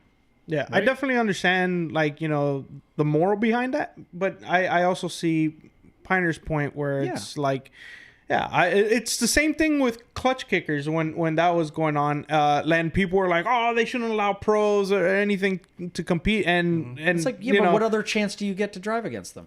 And all the drivers that were actually competing were like, no, I want to drive against these guys. Yeah. These are the best of the best. And it's like, Especially in something like clutch kickers where it's like you can show up and you don't have to buy a whole season and you can basically show up to one round and you can be like, look, I don't want to run a whole season. I don't care about getting a license, but I just want to see how I stack up against these guys that are pros. But USDC is doing that. You could do the USD. You don't have to pay for the whole season. no, you don't have to pay for the Exactly. And but see, that's the thing of being locked into like unless you won't get any points unless you drive the whole season. I don't see the benefit in that at this level. Now, if we're talking about like FD and they don't want to allow like people that are only going to drive one event, I get it. Right. Like that makes sense for them They as a even do that marketing there and as a too, brand thing. because like LZ didn't think he was going to do the whole season, but then he ended up having some problems getting the car. Yeah, with Oh, no, and now he's talking about... and now he's talking about doing St. Louis because like this is so Might far as the well. best year he's actually had an FD. Well, I think as he went with points wise, he's much better in a BMW. Oh, as yeah, well. for sure. One his BMW is awesome, and it's also the RTR cars are very hard to drive. Yeah. They just really are. Like so it's like yeah, you could see it. Those RTR cars. Well, I mean, but it kind of comes to the S550 being very difficult to get good mechanical grip out of it, and so they have it turned to 11. Yeah. And because it's on 11, it's very hard to drive.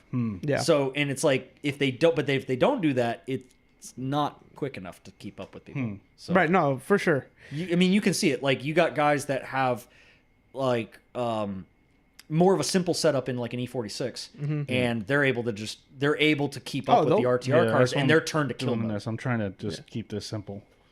Yeah. Simple as possible. Well, I mean, the rear suspension in these things just works. Yeah. Like, and the thing, look, remember, I can finally point this out because people here actually remember me enough to know that when I bought my car in my first E36 in 07, and after driving it for a while, kept telling you guys these cars are the future. Yeah.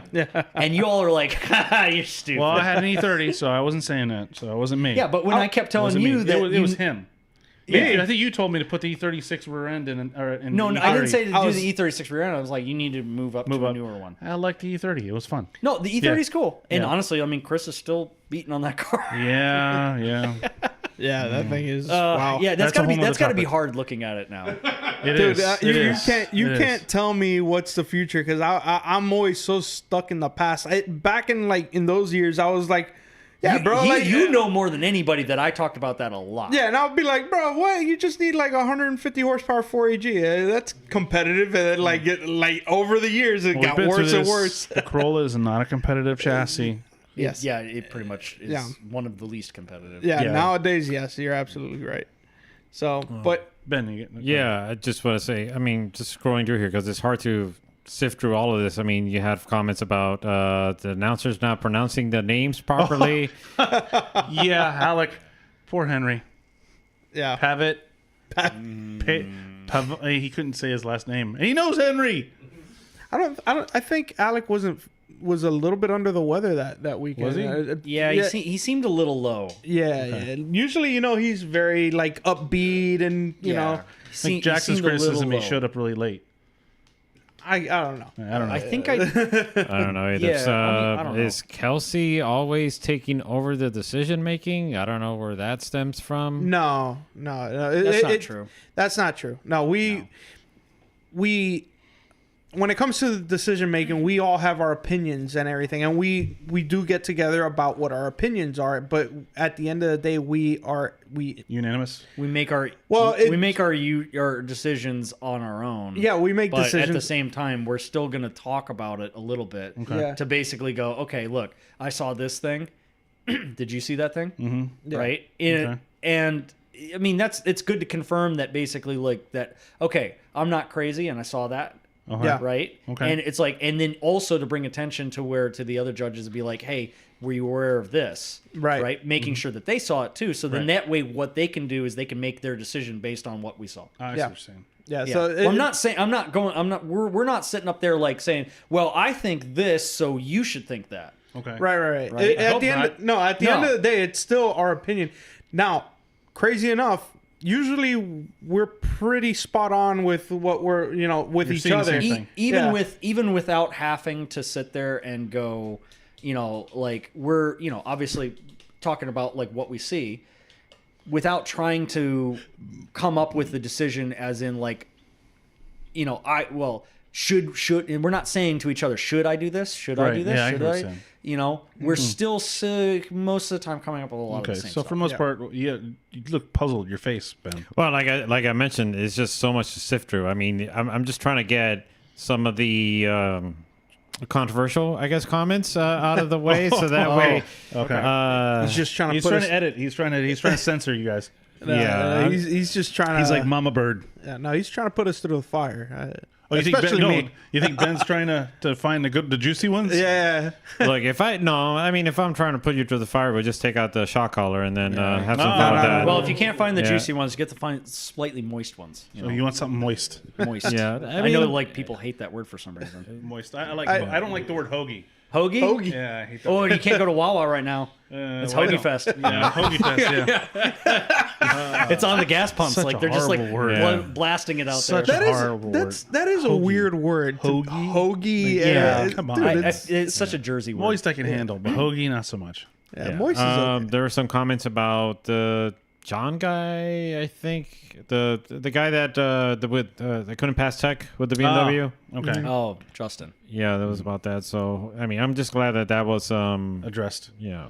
figured out. I mean, look, I'm trying to be fair about the whole thing. Like I get it. Like, and they put a lot of work into that car, and I commend them for the work that they put onto Right. it. Because honestly, when I saw everything that they needed to do, I was like, they're not going to get that done, and they did get it done.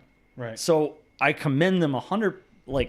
Yeah, for sure. For doing that in the period of time. I would have But, if but it should've it came had to been that. me, I would have called in the towel and left. Yeah, Yeah. I do that too. I was like, You know. okay. Oh, next time. Rafael Vidal wrote, I think. Wait, who? Rafael Vidal. Ralph. Rafi. Yeah. I think Ralph. Mucho Little- Macho little tires are Ewok. the best.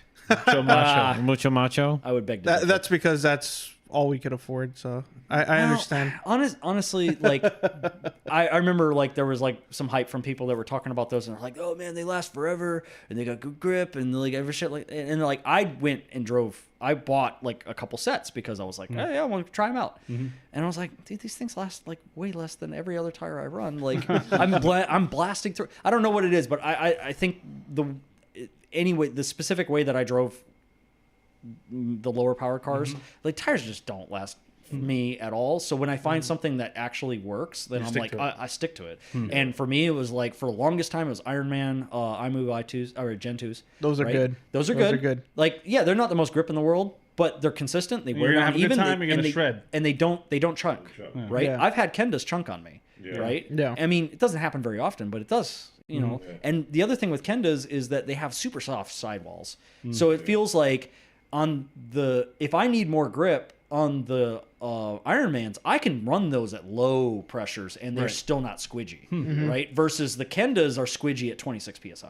Yeah. Ben, what else you got? Didn't they fix that with the new tire? Apparently the new really- 200 treadwear one has like stiffer sidewalls, so it's Okay. not so bad. Yeah. But the new tire that I like is now it's a weird brand because it's called TBB. That's the brand, TBB, and it's a TR66. They sell it on eBay, and they're like Ironmans, similar in every way, last just as long, but they're like $30 a tire cheaper. All right, well, we'll have to look. We'll have to look into that. I just looked at the time, and it is 12:15. Yes. Oh, I think this is wow. the longest we've ever gone. We have two Yeah, it's been a while. very passionate people that like to have very Yeah. great opinions, and we could probably talk until the sun rises. At least I know. I what could to probably do. talk until Exactly. Sunday. Yeah. Yeah. Are you driving home, my friend? Oh yeah, I don't know how I'm you going do to drive it. 3.5 hours back to Lakeland. Well, text Crazy, me when you man. get back there. I want to make Yeah, sure you Look, get back. I'm let us wired, know. man. I'm good. Okay. Okay. You say so. Yeah. Where can people follow you guys? Noel? Well, I have 3 Instagram accounts. I have to. But my main all the one is different hats. Holy. So holy Noli.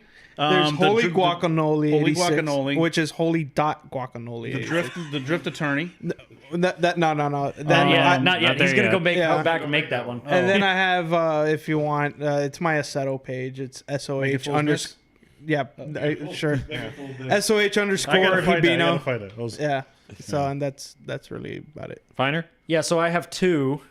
Only one you can search because the other one's shadow banned, and that's my main one. So wonderful. When you post a lot of gun content, Meta doesn't like it. Oh yeah. You literally have to type in the entire thing up It's to the crazy. very Though, like last. some of the YouTube channel guys, like Honest Outlaw guy, like he is demonetized and he gets a ton of views. Right. It's Yeah. crazy. But like my Instagram, ever since I started Shooting everything. I started doing all the gun stuff. It's my follower count stayed exactly the same. I get followers. Like Right. it notifies me that I'm getting people, and then the number never changes. Yeah. Yeah. So Yeah. I don't know. But Interesting. anyway, so that's Piner underscore Fab, like PHAB. Okay. Because I apparently don't like the letter F. But then my photo page is Piner Photo with a F. Okay. Okay. Hey, why not? Well, that's yeah, Spanish for photo. Yeah, So, there you exactly. go. And I'm 100% Hispanic, as you can tell. I grew up in the Keys. I came over from Cuba. I floated over. That's why you're orange. So that's you're why right. that's So why I'm he orange. must be with Gabby. Didn't Gabby float over? Gabby was. He swam. Strong swim. He's a strong swimmer. I just relaxed on a raft. Yeah, there you go. Well, he pulled you. All right, Ben. Anything else? No, I was just going to say he had to swim because his boat ran out of power out of the battery. Didn't have enough grip. It didn't have enough grip. Yeah. Didn't have enough grip. Yeah, Not enough toe in. And for the drivers that are interested in attending the series, do they go to the Discord or do they go to What, to sign up? For information. for information? US for the like series? rule book? USDriftCircuit.com has the rule book. It's a little hard. It's a little button down at the bottom that doesn't look like a rule book. I don't like the link, but you can sign up, look for the schedule, sign up for events there, and Their Instagram as well. yeah, Instagram as well has information. Yeah. Yeah.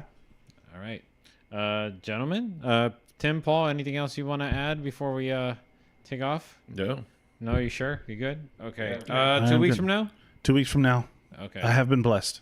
Yes. Well, we've been blessed and hope everybody else has been blessed for this evening because it's been just, I knew it was going to be crazy. It was a real hoot. It was a real hoot, exactly. And I'm just glad that we were able to make this happen. I hope a lot of answers and questions and especially with some of the things that we saw were answered. We got to see the other side of the story on a lot of things, and we got a clear understanding of what we witnessed. And we're looking forward to the next event to see. Hopefully, there's improvements, and that we don't have to do this again. Yes. Unless something else happens, then it's We'll like, have oh, to bring it back and explain again. Great. I mean, It's okay. I know. I just want to say I do miss being here with you guys. Aw. You know, like I miss you guys. This was fun. Nostalgic, This was fun. nostalgic? Yeah, nostalgic. Because I was gonna bring out. No, I can stay there. We can change your mind. No, just joking. That's funny. Oh boy! All right, boys, ladies and gentlemen, thank you for tuning in, and we hope to catch you next time. Take care and good night.